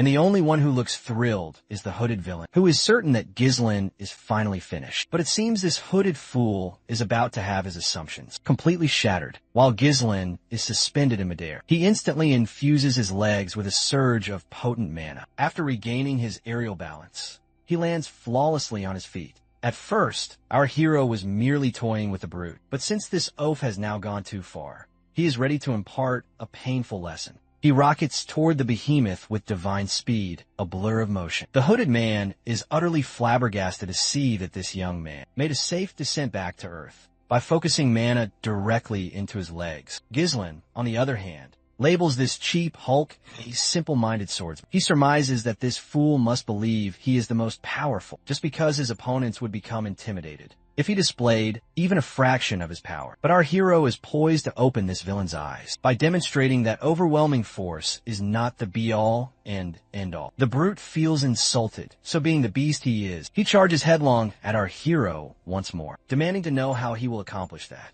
It is then that our hero plants his feet firmly on the ground, and after kicking up the hilt of his sword, he instantly vaults into the air and lands a flurry of strikes upon this gorilla. But the gorilla counters with his own massive blade. Ghislain swiftly evades and then runs directly up the sword itself. Once the behemoth is momentarily disarmed, Ghislain seizes the opening, his blade landing a decisive strike. After that lethal dance of shimmering steel, our hero comes to a dramatic halt, and crimson blossoms erupt from every gash on the giant's body, where he was struck by Ghislain's sword. All the spectators are left completely speechless, and the crowd suddenly explodes with disbelief as they finally comprehend that our hero has truly improved immensely. They begin to worry if he is actually going to win this duel. Meanwhile, Elena is beaming with pride as she confidently reminds Belinda that she was worried for nothing. Commander Scoven is just as proud to witness our hero's incredible display, but the only individual sweating profusely is this coward in the hoodie. He can plainly see that the wounds are only superficial, even though our hero could have easily cut much deeper, had that been his intention. This leads him to conclude that Ghislain didn't inflict a fatal wound on purpose.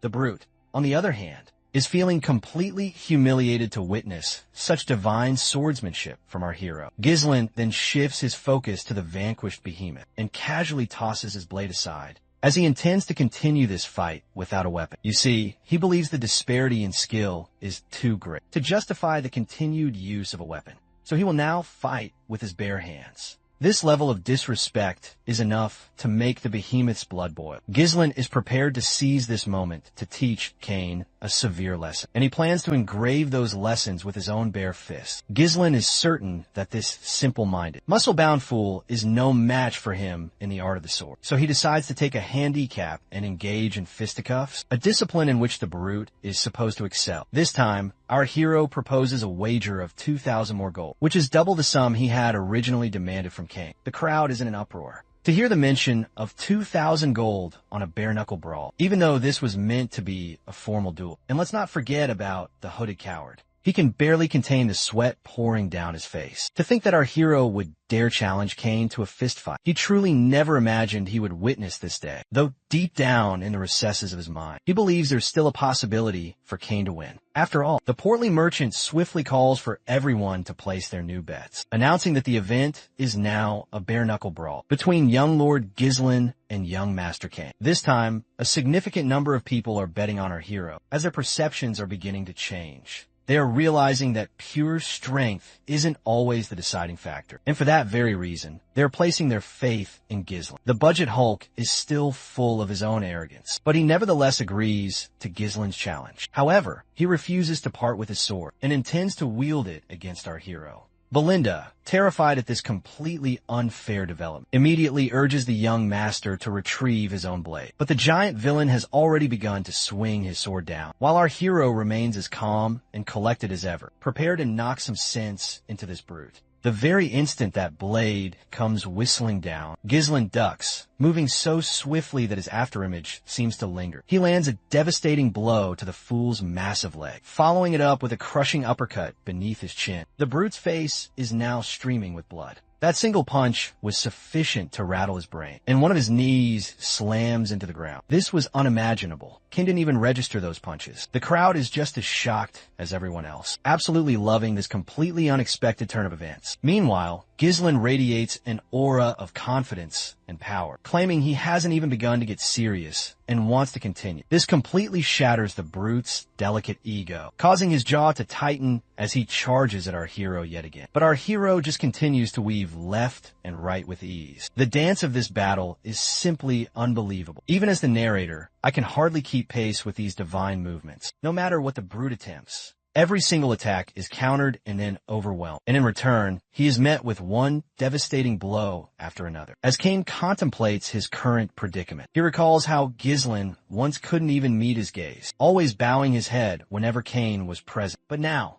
everything has been turned on its head. The giant continues to absorb punishment, an unending storm of attacks from our hero. He is serving as the perfect living punching bag. At a certain point, his entire body is a canvas of bruises. His face is so disfigured that even his own mother would disown him as her child. Ghislain seizes the brute by his hair, and as he gazes upon this stubborn fool, he feels a genuine sense of sorrow for his family. Count Logis had supported the Perdium house without fail, even as it teetered on the brink of utter ruin, simply because he was a dear friend of our hero's father. However, Ghislain can see that Cain is nothing like his father. The scene flashes back to several years prior, where we see Cain yelling at his own father for being excessively supportive of the Perdium house. Cain is furious, arguing that his father is wasting their wealth by repeatedly investing in a territory that is slowly dying. It has not even been a week since Logis returned home, but he is already preparing to depart again to aid Perdium. Cain implores his father not to leave,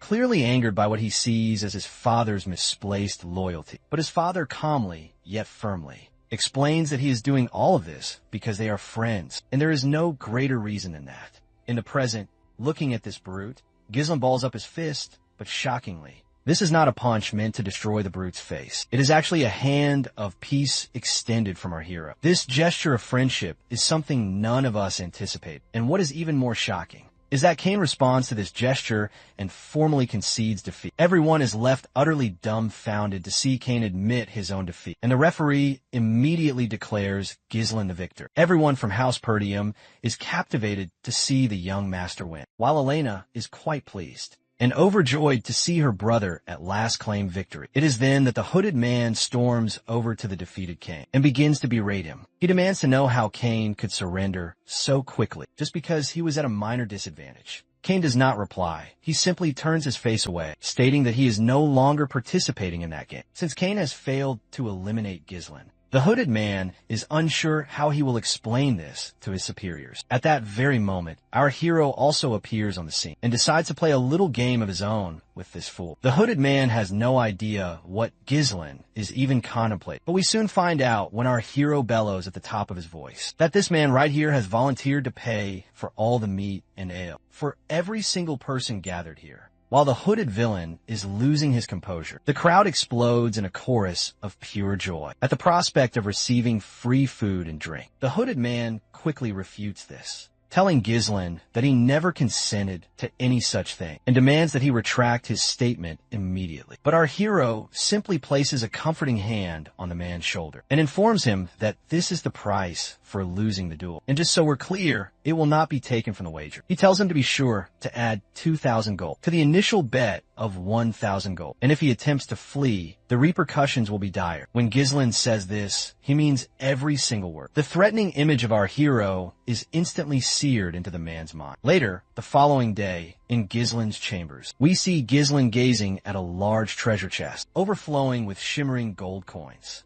The sum of money he now possesses is actually quite substantial. To give you a sense of just how much it is, one could easily contract a small mercenary army with this amount. But it takes a great deal of time to build wealth, and those conspirators who want him eliminated will not wait for his power to grow. Therefore, he has only a very limited time to enact the business strategy he has formulated. It is then that Belinda and his sister approach him with contented smiles upon their faces. The way they are looking at him suggests they have some kind of ulterior motive concealed behind their cheerful expressions. He immediately asks why they have come, to which his little sister politely inquires how he intends to spend all of this money Of course, Ghislain understands what she is implying, so he directly asks her if she would like some of it. To which the young lady replies that she was merely asking. Belinda then speaks up, stating that she has a very good idea of how he is going to spend it all. She is certain that since Lady Amelia's birthday is fast approaching, Ghislain must be intending to make a grand gesture, to purchase his fiancée an extravagant gift. But we all know that our hero is not thinking about this whatsoever. However, the mention of a fiancée catches Ghislain completely off guard. He literally cannot even recall if he even has a fiancée. The maid chuckles softly, thinking he must be feeling bashful. They believe he is feigning ignorance, because he is embarrassed that they've discovered his plan. Still, since Elena is aware that her brother has been rather absent-minded lately, she decides to remind him that they are speaking of Amelia, of the Rayford County. At last, the name sparks some memories in Ghislain's mind, but they're not exactly pleasant ones. You see, Amelia Rayford is known as a paragon of nobility, celebrated for her generous spirit and benevolent deeds. She is deeply beloved in her own territory, commanding the absolute loyalty of her subjects, regardless of their station in life. But Ghislain knows a different version of this tale. In his mind, she is not a revered noblewoman, but a vile traitor.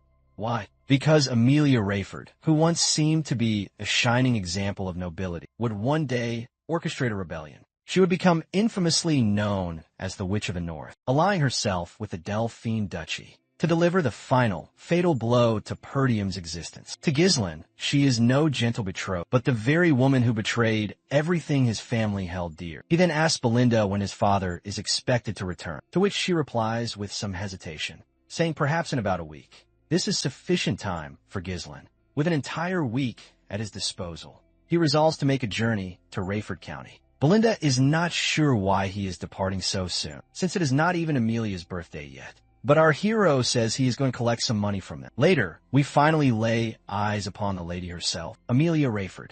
At first impression, she appears lifeless, but I cannot avert my gaze from her considerable assets. Regardless, she is in this village, where she is presenting a poor young girl with a pair of sandals. Amelia is apparently giving away her own personal sandals, so the little girl is unsure whether she should accept them. But Amelia reassures the reluctant child that, if any person must go barefoot in her domain, it ought to be her. She then orders her soldiers to provide food and lodging for them immediately, and the soldiers swiftly leap into action as she departs with her contingent of soldiers. All the common folk voice their deep gratitude. Later, we are in Rayford County, in Amelia's private garden, where we see this man cleansing her feet with such devotion that you might feel a pang of jealousy. He is immensely proud of the wonderful work she has done. This man is, in fact, Amelia's escort, Knight Bernath. Amelia replies to him that her father had always demanded unquestioning loyalty from the people of his lands. But the common people will always follow the one who provides them warmth and keeps them well fed. The man then says that with this, she has captivated the hearts of the people,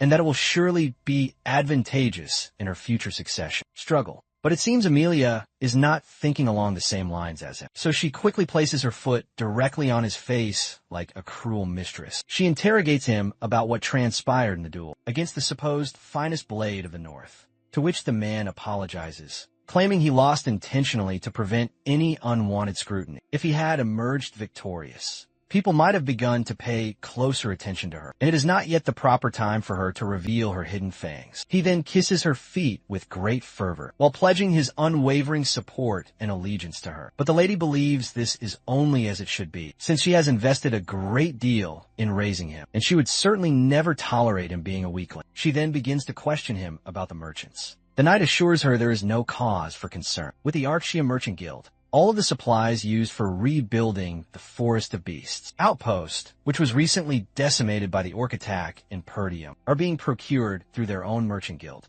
In effect, her merchants are siphoning all the financial aid that Count Rayford provides to Perdium each year. Furthermore, he is actively recruiting all the soldiers and knights deserting Perdium. Many of these soldiers are exceptional knights who have been hardened by countless battles against barbarian hordes. Essentially, her scheme to drain every resource from Perdium is a complete success. Thus far, the lady is pleased to hear this report, and, as she previously stated, she instructs him to preserve the facade of an ordinary merchant guild, and to be meticulous because she cannot allow their true nature to be revealed until they have completely consolidated their power. It is then that her butler arrives, The knight is annoyed to see the butler entering the garden without her permission, but the butler delivers a pressing message he has just received from the castle gates. Apparently, young Lord Gislen Perdium has come to call upon her. Although we were informed he is her fiancé, she certainly does not appear even slightly pleased at the mention of his name. She questions the butler about the purpose of his visit, and the butler begins to perspire nervously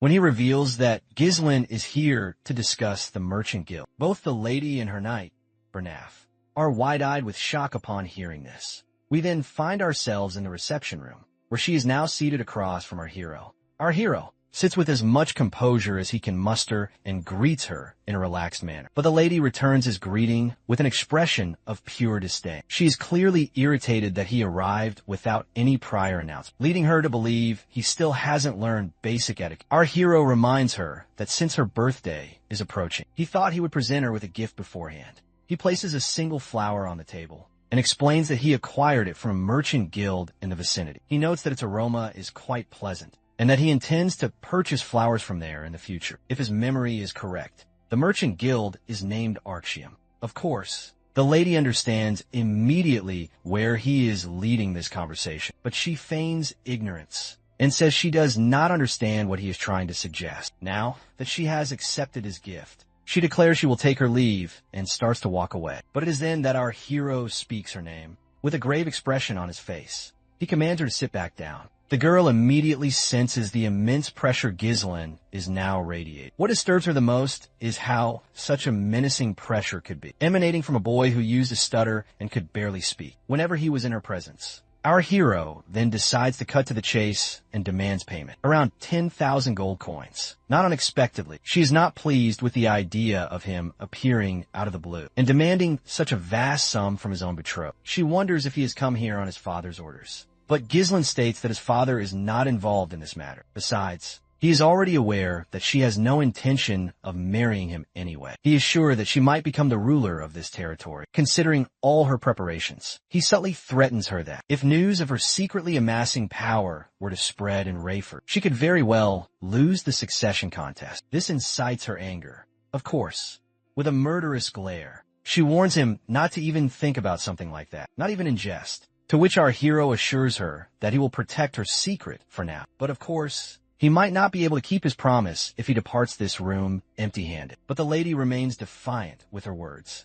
because she has already devised a plan to handle Gislen. She quickly summons her knight, Bernaf, and that foot worshipper promptly enters the room. The knight does not forget his courtesies and immediately greets Lord Gislen. Meanwhile, if we delve into Gislen's thoughts, we learn that this man has always remained by Amelia's side, and he is a formidable individual, with the potential to rival the finest blade of the North. At the moment, our hero quickly reminds the lady that if she attempts to kill him here, a war could very well erupt. He asks her if she truly has the luxury to be fighting wars when the succession ceremony is so imminent. But Amelia has already considered this. A deranged intruder stormed in, caused mayhem, and was slain by her loyal escort knight. That is the story the world will be told about his death. With that plan firmly in mind, she does not hesitate to order her knight to eliminate this nuisance. The foot worshipper is more than willing to obey her command and swiftly draws his sword. But our hero is not about to take this lying down either. If that is how she wishes to play this game, then he has no choice but to get a little serious himself. The stage has been set for yet another legendary duel between two masters of their craft.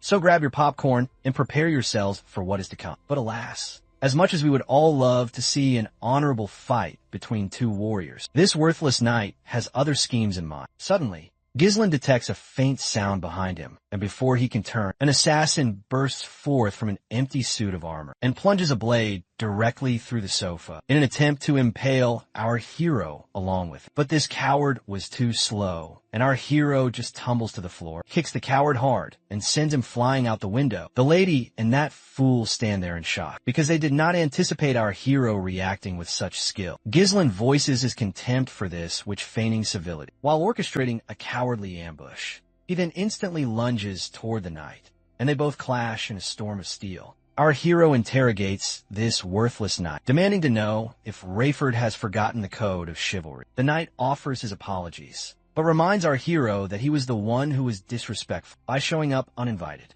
and disturbing the lady with his baseless accusations. The two battle toe-to-toe doing their utmost to land a hit on the other first. But it seems our hero has the advantage. With his demon-like reflexes, he even manages to force this fool back with a single kick. This knight clearly underestimated our hero, assuming he was all bluster with no real talent to support. But now, he is learning the hard way that our hero is no amateur. Amelia, on the other hand, is losing her composure watching her knight being bested by this upstart. She menacingly commands that he end the battle immediately and bring her this upstart's head, if he truly considers himself her sworn knight. The foot worshipper decides to get a little more serious, because this has now become a matter of his mistress's honor, and he refuses to let her down. He audaciously tells our hero to come at him. Our hero maintains that confident smirk on his face, mocking how a mere escort knight dares to order him around. But now that this knight is begging for it, Ghislain is more than prepared to give this fool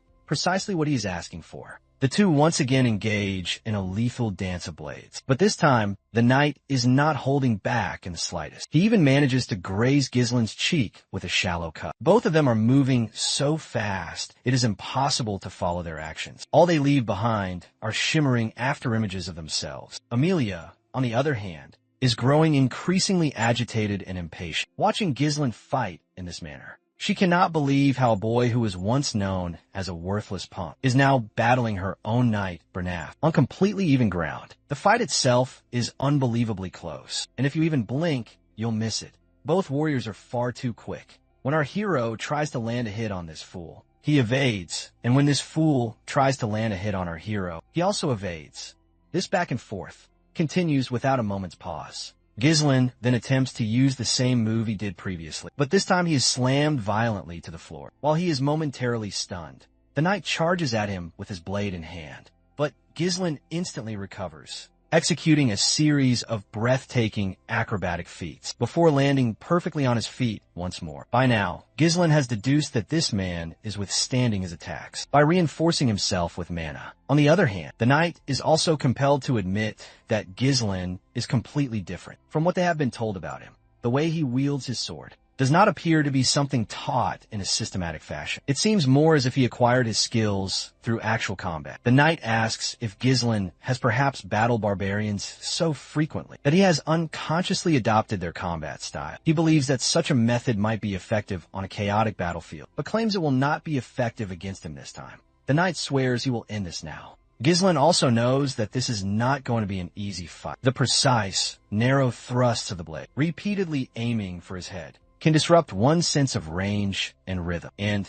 at such close quarters, the difference in the opponent's build makes it difficult to defeat this fool with just pure technique. In the first place, this knight was not an adversary Ghislain should have challenged. Yet, it's basically the equivalent of trying to beat a final boss with level 1 gear. But alas, Ghislain didn't have enough time to prepare for all of that, so he decides to elevate the fight to the next level. He materializes a mana thread, which zips past the knight's ear. Before the knight can even comprehend what has happened, our hero yanks a sword from behind him, striking the fool hard on the back of his head. Then, Ghislain follows up with a powerful kick to the knight's face. Bernaf momentarily loses consciousness after being struck twice on his head, leaving the spider lady in utter disbelief. Our hero then soars into the air and comes plummeting down, but the knight swiftly throws him aside with a powerful shove of his own body. Bernaf urgently tells his mistress to flee from here, because he can no longer ensure her safety at this point. And from this moment forward,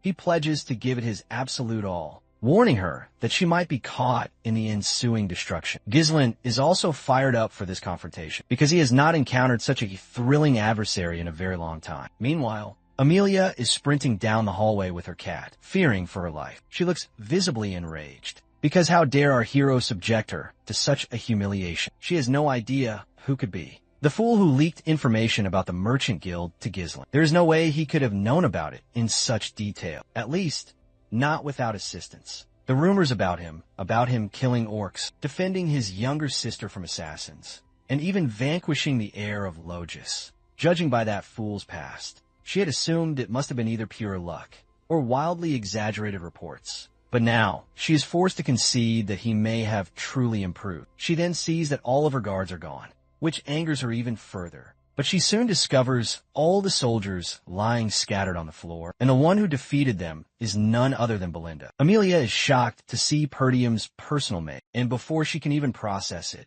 Belinda presses a cold dagger directly against her throat. It is then that Belinda spies the spider hanging from her face. She plucks the small creature into her hand and expresses her great dislike for this thing. Belinda then reminds this villainous lady that she remembers the day of the engagement ceremony, where she overheard the discussion between Count Rayford and the Lord of Perdium. She apparently heard that all of Amelia's own siblings teased her for keeping creepy spiders around her. So she bred the spiders herself and enacted her own revenge. Belinda is not sure if that was perhaps a way of overcoming her trauma or a demonstration of her own will. Belinda then apologizes if this might seem unkind, but she reminds Amelia that it does not befit her. With that, she crushes the spider beneath her heel. After brutally squashing the spider, Belinda requests that this witch cooperate with her just a little. But before we can discover what kind of request Belinda intends to make, we are returned to the battle between the boys, and it appears the night has begun to radiate some serious, menacing power already.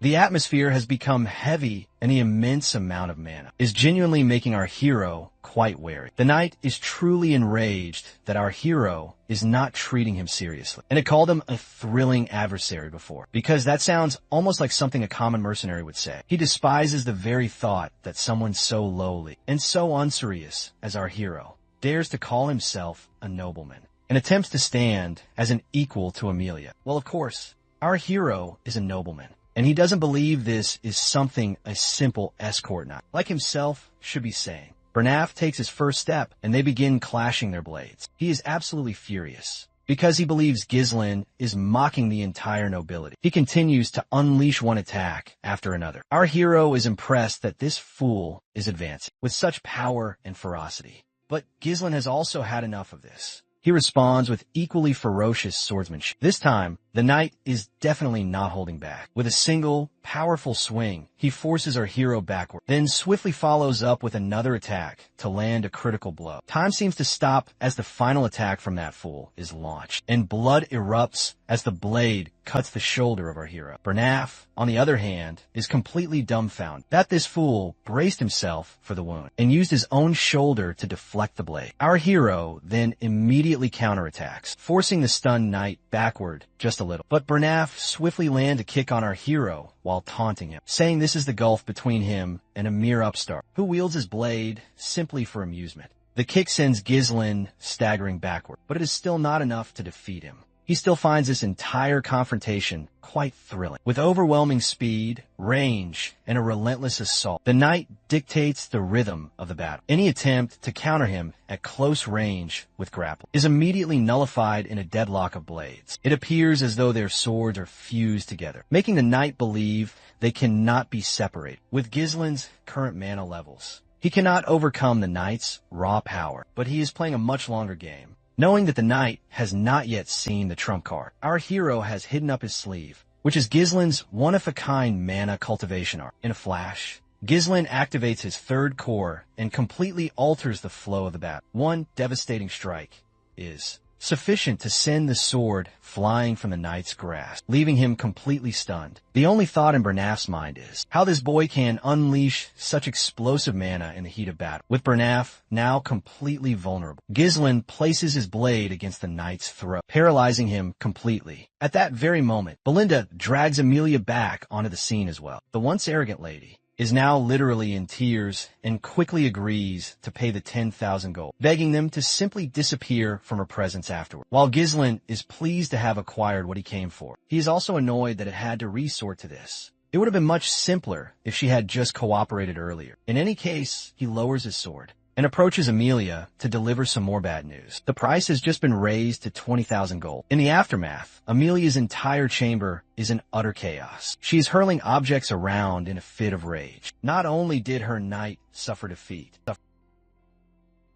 Bathed in defeat, the knight offers a pathetic apology, confessing the harsh truth about Ghislaine. The man was a monster whose power wildly surpassed any of the intel they had. He takes full responsibility for his failure, admitting his gross miscalculation of the man's true capabilities. Ghislaine, it turned out, wielded a mana reserve that dwarfed even a high-ranking knight. This revelation does nothing to soothe Amelia's boiling rage. So when Bernaf dares to ask about reporting this disaster to the Delphin Duchy, her fury erupts in a vicious slap across his face. She seizes him violently by the collar, incandescent with rage at his utterly foolish words. It's clear she lives in absolute terror of Duke Delphin, because if word of this day's humiliation ever reaches his ears, she understands that her life is forfeit. This clandestine alliance she forged with Duke Delphine, a treacherous act hidden from her own father, was built on a secret pact made with the Duke himself. He vowed to back her treacherous rebellion,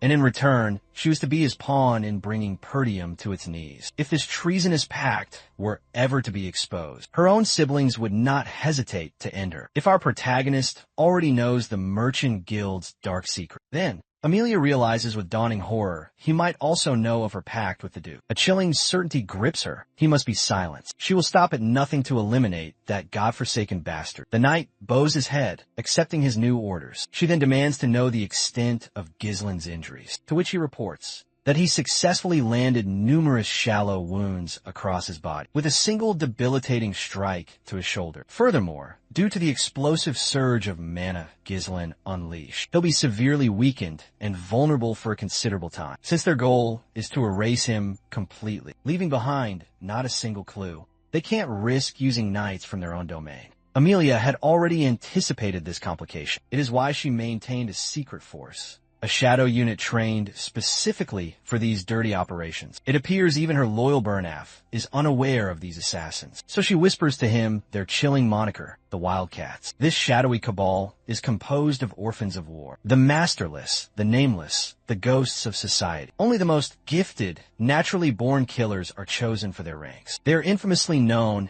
as the Wildcat Traffickers. She orders her knight to a secret location she marks on the map, with instructions to mobilize a dozen or so of these specters. Only those who are masters of wielding mana.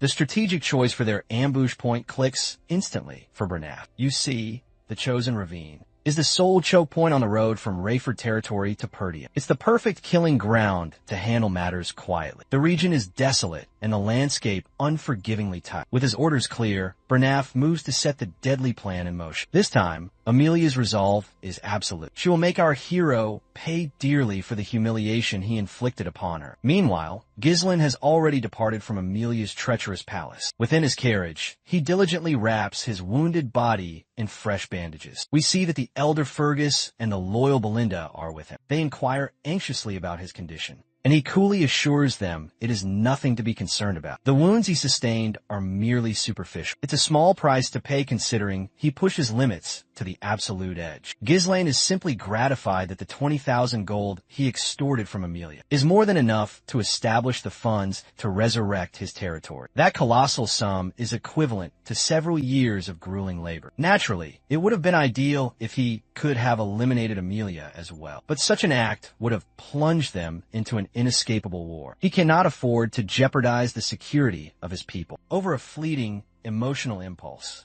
Perdium is already stretched thin dealing with the northern barbarians. Thus, it's far more prudent to retreat silently without escalating the conflict. The very fact that he holds the secret of the Arxium Merchant Guild is already a crushing weight placed upon Amelia's shoulders. Belinda gazes upon him with deeply worried eyes and asks if this chaotic outcome was all part of his grand design. She recalls his earlier command for her to neutralize the guards, the moment she detected the sounds of battle from within, and he also ordered her to seize Lady Amelia as a hostage. The instant she emerged from that chamber, Ghislaine confirms her recollection was perfectly accurate. Just then, a searing pain lances through him, and he coughs a spray of blood. It's the violent backlash from forcibly unlocking his third mana core. Although his state is vastly improved compared to the last time, it would be a great hindrance to endure this agony. Each and every time he unleashes his true power, he must discover a method to rapidly augment his mana reserves. Belinda's hand shoots out, grasping his, instantly sensing the chaotic turbulence within his body's energy flow. She produces a fine needle and begins piercing the back of his hand. With a speed that defies the eye, Ghislaine finds the process shockingly soothing. Once her work is complete, he breathes out a dark wisp of smoke, a wave of immense relief washing over him. He can physically feel his tangled mana pathways beginning to clear. But what is truly staggering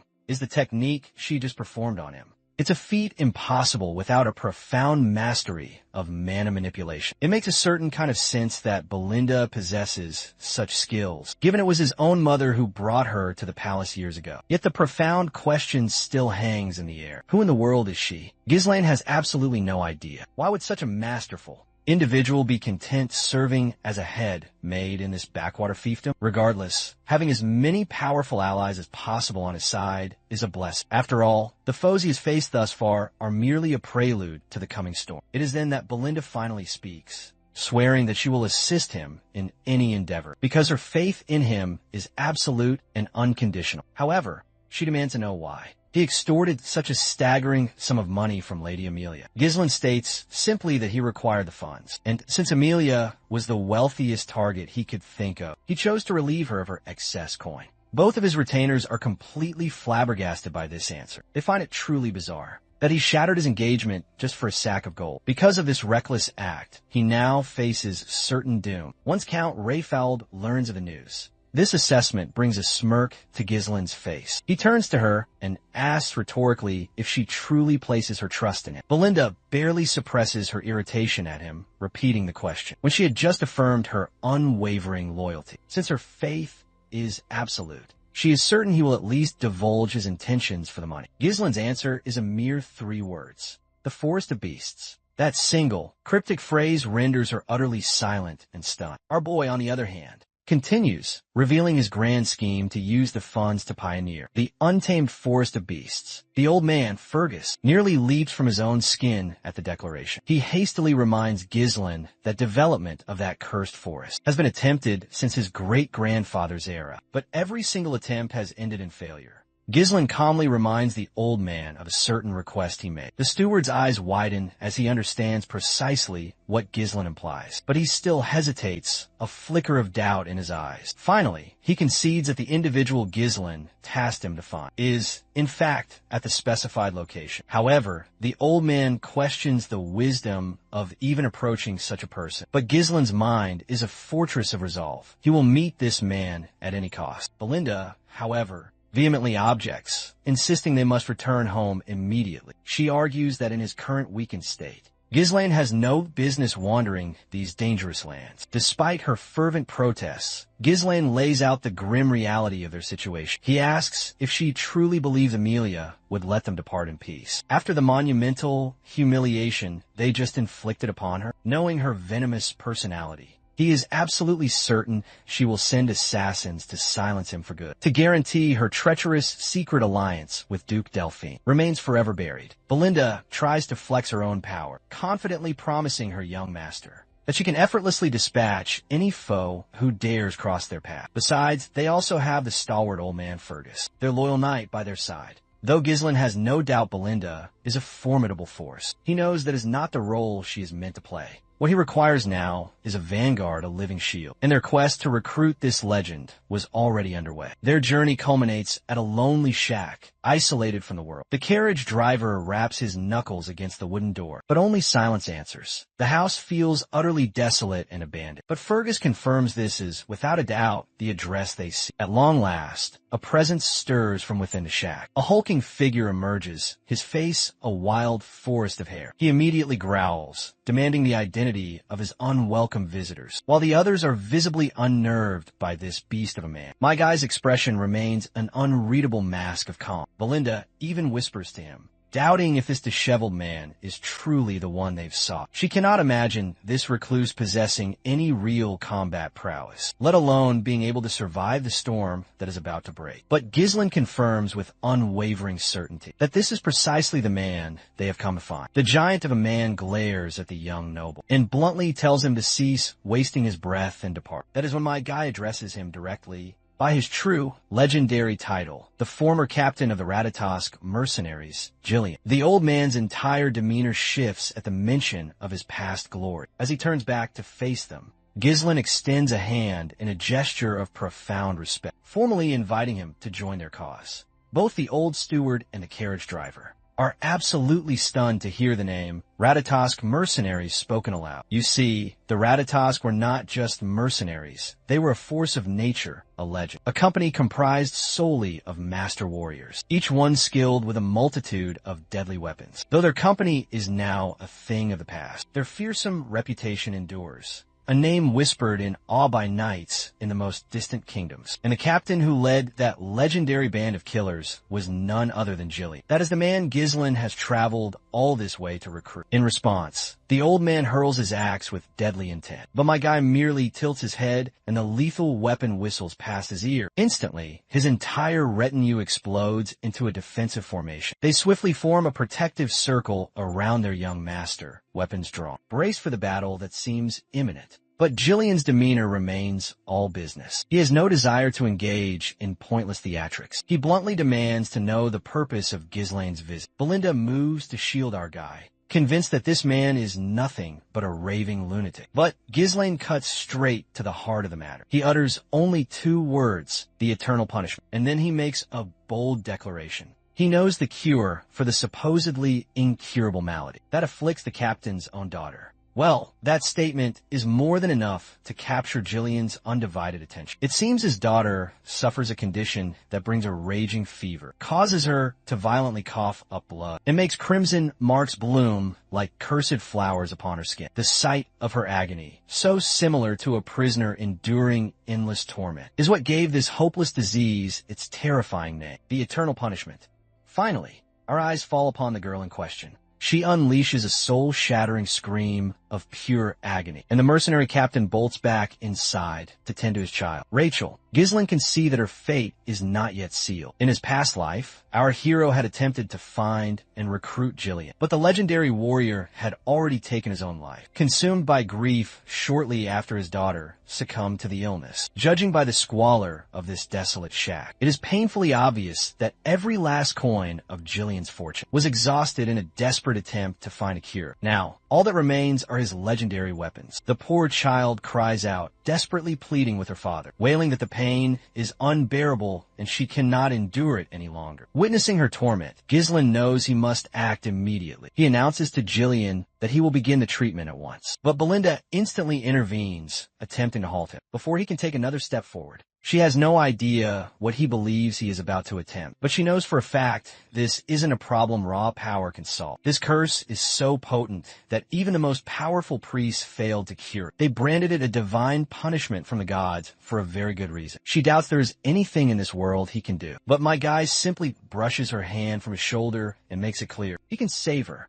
He reminds Belinda that since she swore she trusted him completely, now is the time to honor those very words. With that declaration, it seems Belinda has no ground left to stand on. He then presses a piece of paper into her hands, listing the required herbs. He commands her to return swiftly with the ingredients. As her eyes scan the list of components, she is left momentarily breathless with shock. The reason our protagonist knows all this is simple. For a wandering mercenary without the comfort of a home, knowledge is the sharpest weapon, the key to survival itself. You see, the eternal punishment may be incurable in this present time, but its cure will be discovered in the not-so-distant future. Back in his old life, the news became a massive sensation, primarily because the method of cure was astonishingly simple. Because of that, my guy remembers the recipe perfectly. The only significant obstacle is the astronomical price of the ingredients, and one of them is an exceptionally rare herb known as Fairy's Blessing. Now that he possesses the Fairy's Blessing and the other vital herbs, he meticulously chops them, packing them into a flask, and pours in a high-proof distilled spirit over the mixture. He shakes it vigorously, ensuring a perfect blend, and allows the concoction to steep for a short time. Once it is ready, he adds the final components, stirs them into the potion, and completes his work. With that, the legendary remedy is finally complete. He presents the flask to the desperate Gillian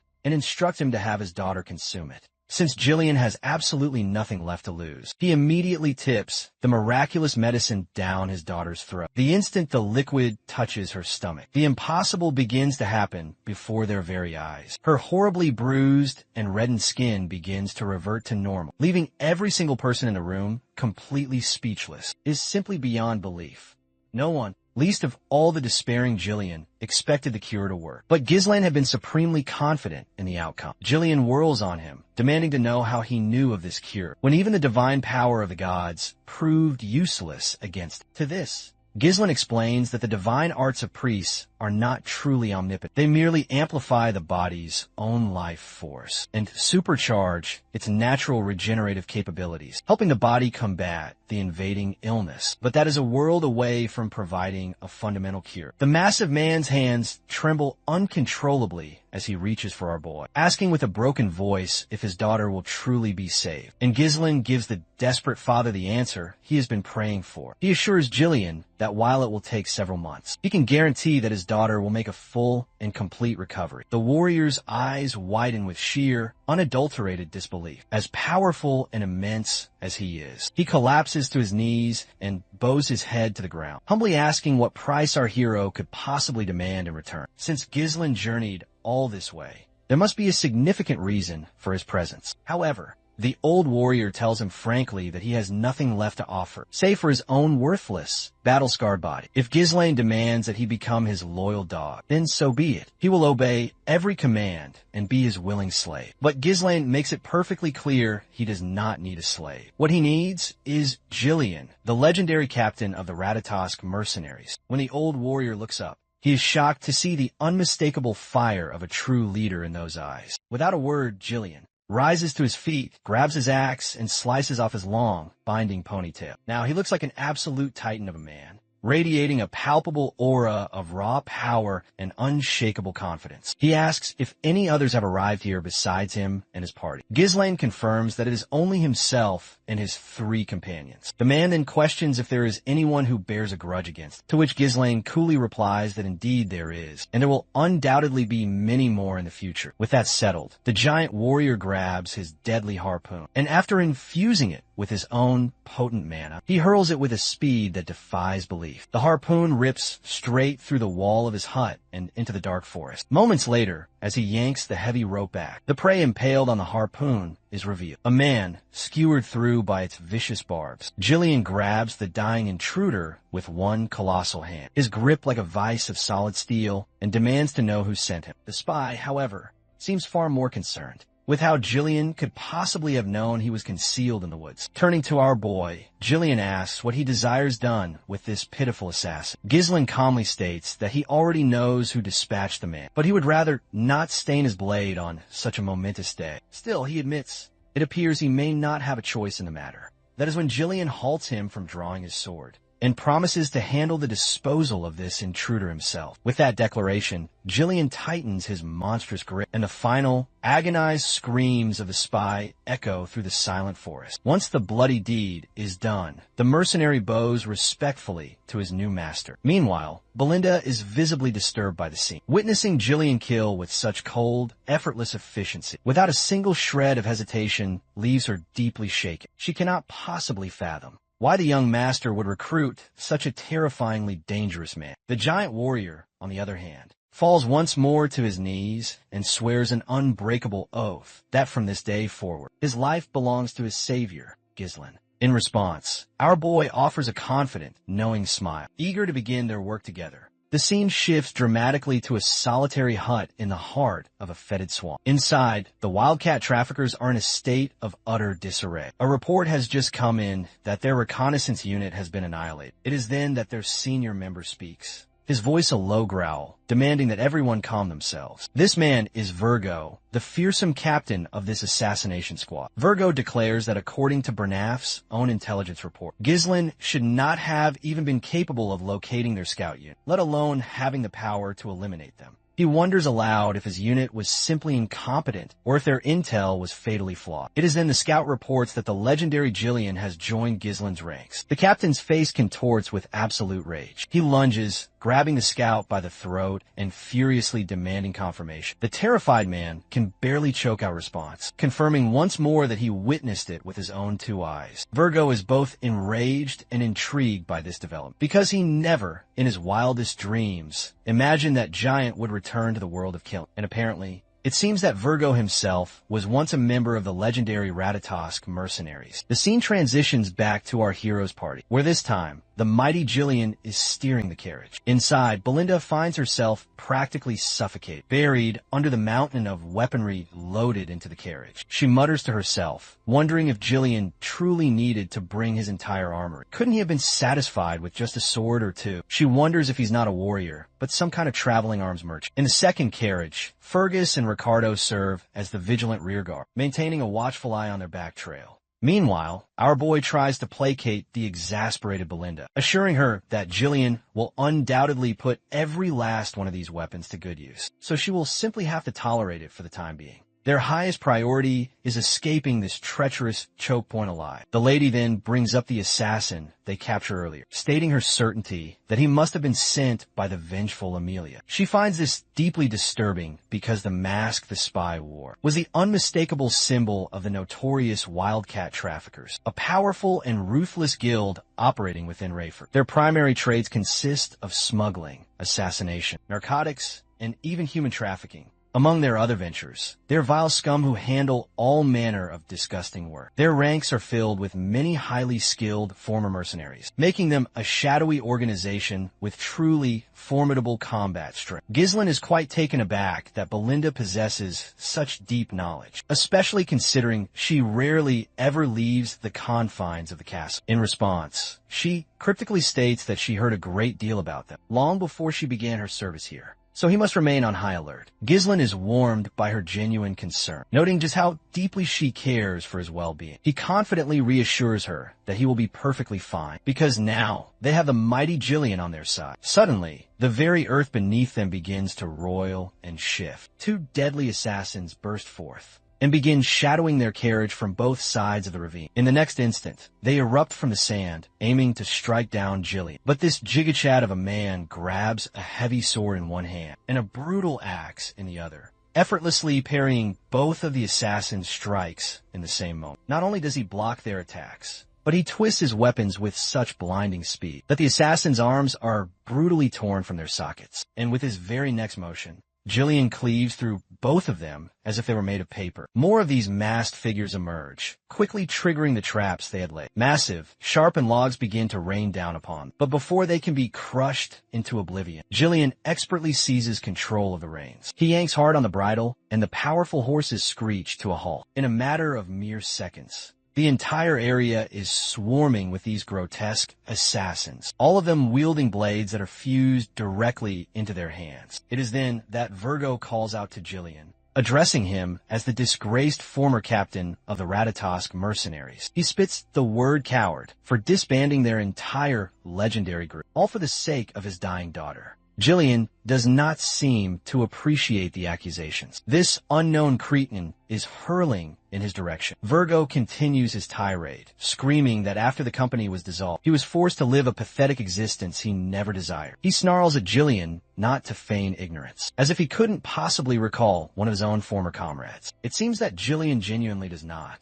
in fact, remember this grotesque man. But Virgo is convinced that he is merely pretending to be a fool. But Virgo is eagerly looking forward to forcing Jillian to remember his old battlefield brethren, and he gives the signal for his underlings to charge forward. Our boy asks if he should intervene and offer his assistance, but Jillian simply replies that everything is under control. These pathetic bastards clearly have a personal vendetta against him, so he assures Gislin that there is no need for him to dirty his hands. The moment those wretched assassins get close enough to try and pierce, Jillian, with their crude blades, This titan of a man cuts through them as if they were vegetables. A few more of them charge in from the opposite direction. But Jillian braces himself and brutally cuts down the first one in line. When the second one makes his move to attack, he too has his weaponized hands torn from his body. Virgo, observing this slaughter from the sidelines, had fully anticipated this very outcome. After all, Jillian held the esteemed position of captain for a damn good reason, since direct frontal assaults are utterly useless against this beast of a man. Virgo commands his forces to divide into two separate groups, and to assault him simultaneously from both sides. But Jillian immediately leaps atop his powerful steed, his mighty axe in hand, charging headlong at these bastards. With a single, devastating swing of his axe, he completely obliterates them, not allowing a single one to get close. Seeing no possible way to get any nearer, the men then change their tactics and decide to target his horse first, but they stand absolutely no chance. Jillian is swinging his axe like a human blender, mowing down every single person in his path, leaving the ground a sickening, bloody mess. Finally, Virgo himself leaps into the fray, but Jillian effortlessly safeguards himself with his massive shield. Virgo, seething with a venomous rage since Jillian destroyed his life, screams that he will not allow him to shatter his new plans as well. For that unforgivable sin, Jillian must die. The bastard quickly and brutally kills the horse Jillian was riding, but our big guy leaps from its back, completely unharmed. Virgo wastes not a single second and comes charging in with his blade, but the old warrior easily blocks the direct assault with his axe. In the midst of their violent clash, he reminds this pathetic excuse for a man that he is no longer the captain of the Ratatosk mercenaries. One soul-crushing blow from our old hero leaves this sucker reeling in pain, and Jillian proceeds to hurl him away with contemptuous ease. Virgo is in a state of utter ruin after just a single strike. Blood pours from his mouth as he demands to know who the captain is, if it is no longer him.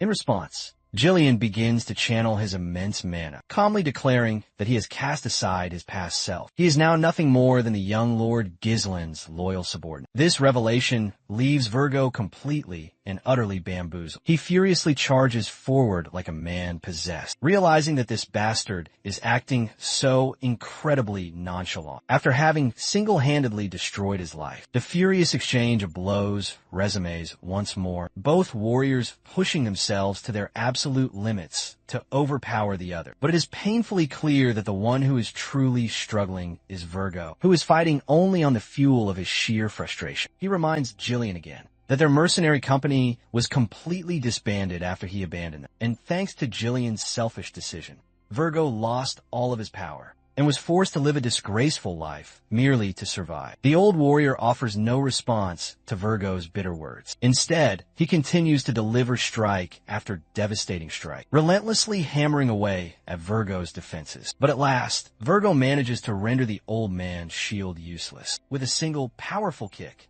Virgo makes it clear that he had been willing to sacrifice his entire existence to make the Ratatosk mercenaries the greatest in all of history. But Jillian callously threw it all away, only to wind up as a mere pawn for some spoiled, arrogant noble. For that unforgivable betrayal, Virgo is not certain he can ever forgive it. He at last unleashes his deadly ninja daggers, but the old warrior simply swings his axe and deflects 3 of the deadly blades. Just then, Virgo charges in, a dagger clutched in his hand, but it zips past Jillian as their brutal clash continues. No matter how powerful Jillian may have once been, Virgo is supremely confident that he is no longer as mighty as he once was, back when he was captain just a few short years ago. While Jillian squandered his time trying to cure his pathetic daughter, Virgo is gratified that he subjected himself to countless brutal battles in order to grow even stronger. He's quite certain this Walmart version of Zeus is no match for him now. Virgo swiftly retrieves the 3 daggers from the ground and hurls them directly at Jillian.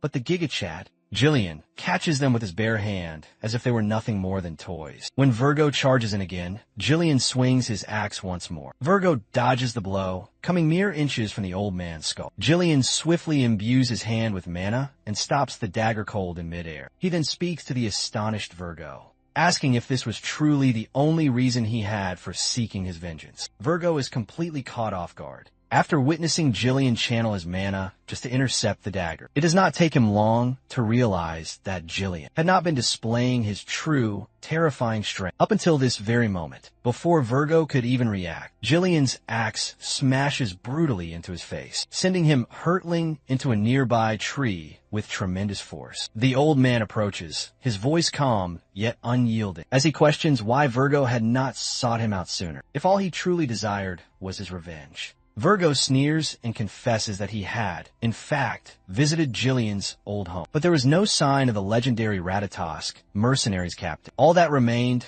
was a feeble, broken old man, far too weak to even be worthy of killing. The thought that the man Virgo had once idolized was now gone, was a brutal and devastating blow. Jillian can clearly see the warrior's spirit in Virgo, so he tosses his own sword to him and unsheathes his other, larger blade. He reminds Virgo of how he is now bound to the will of another. But just for this one moment, he is prepared to show his former comrade the highest possible level of respect as the captain of the legendary Ratatosk mercenaries. For Virgo, this moment feels like a dream finally come true. He swiftly grabs the offered dagger and launches himself back into the battle. The two warriors clash with all of their remaining might, their weapons exchanging blows at such a blistering speed that only sparks fly. They appear to be perfectly and evenly matched, standing on completely equal footing until Jillian strikes. He thrusts his blade deep into Virgo's ribs with brutal, unforgiving force. Despite the savage and mortal blow, Virgo refuses to surrender. He pushes forward and desperately retaliates with a strike of his own. But his final, desperate attack is completely futile, and Jillian is on the verge of severing Virgo's head from his shoulders. In that final, fleeting moment, Jillian speaks. He promises his fallen comrade that he will forever remember him as the 5th unit commander of the legendary Ratatosk mercenaries. Virgo Villanos.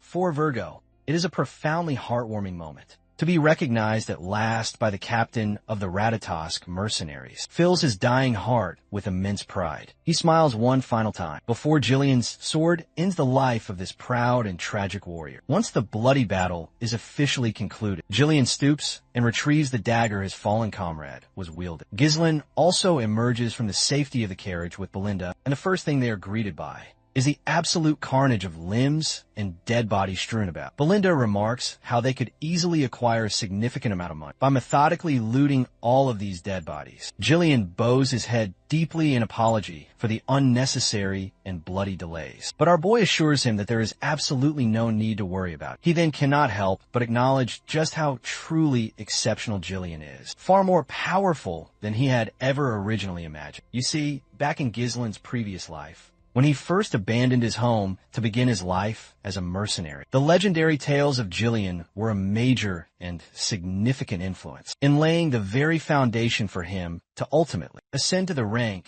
of the mercenary king. Now, he is immensely grateful that his own swift actions have earned him such a powerful and reliable comrade. He then spies Jillian still clutching the dagger that Virgo was using. So he inquires of the big man if he knew that person. Jillian quickly confirms that he does, in fact, remember this person. He even admits that they were, at one time, old comrades in arms. The very mention of old comrades causes Ghislain to reflect upon the dear friends from his previous life. He finds himself wondering what they might be doing at this very moment, since he had not yet encountered them at this point in his past life. He is certain they are out there, living their own separate lives, but he vows to find them and recruit them into his party as well. In any case, now that the bloody conflict has been resolved, he decides to heed Belinda's earlier suggestion and to collect any valuables these dead men may have. The lady happily acknowledges his command and immediately orders Jillian to take the lead and gather them for her. But the brutish warrior reminds her that he is not, in fact, her subordinate. 2 days later, we find ourselves within the borders of Perdium territory. After many long and arduous days, our party has at last made it into their homeland. After riding for what has felt like an eternity, the brute asks if his desolate land is truly Perdium, to which our boy solemnly confirms.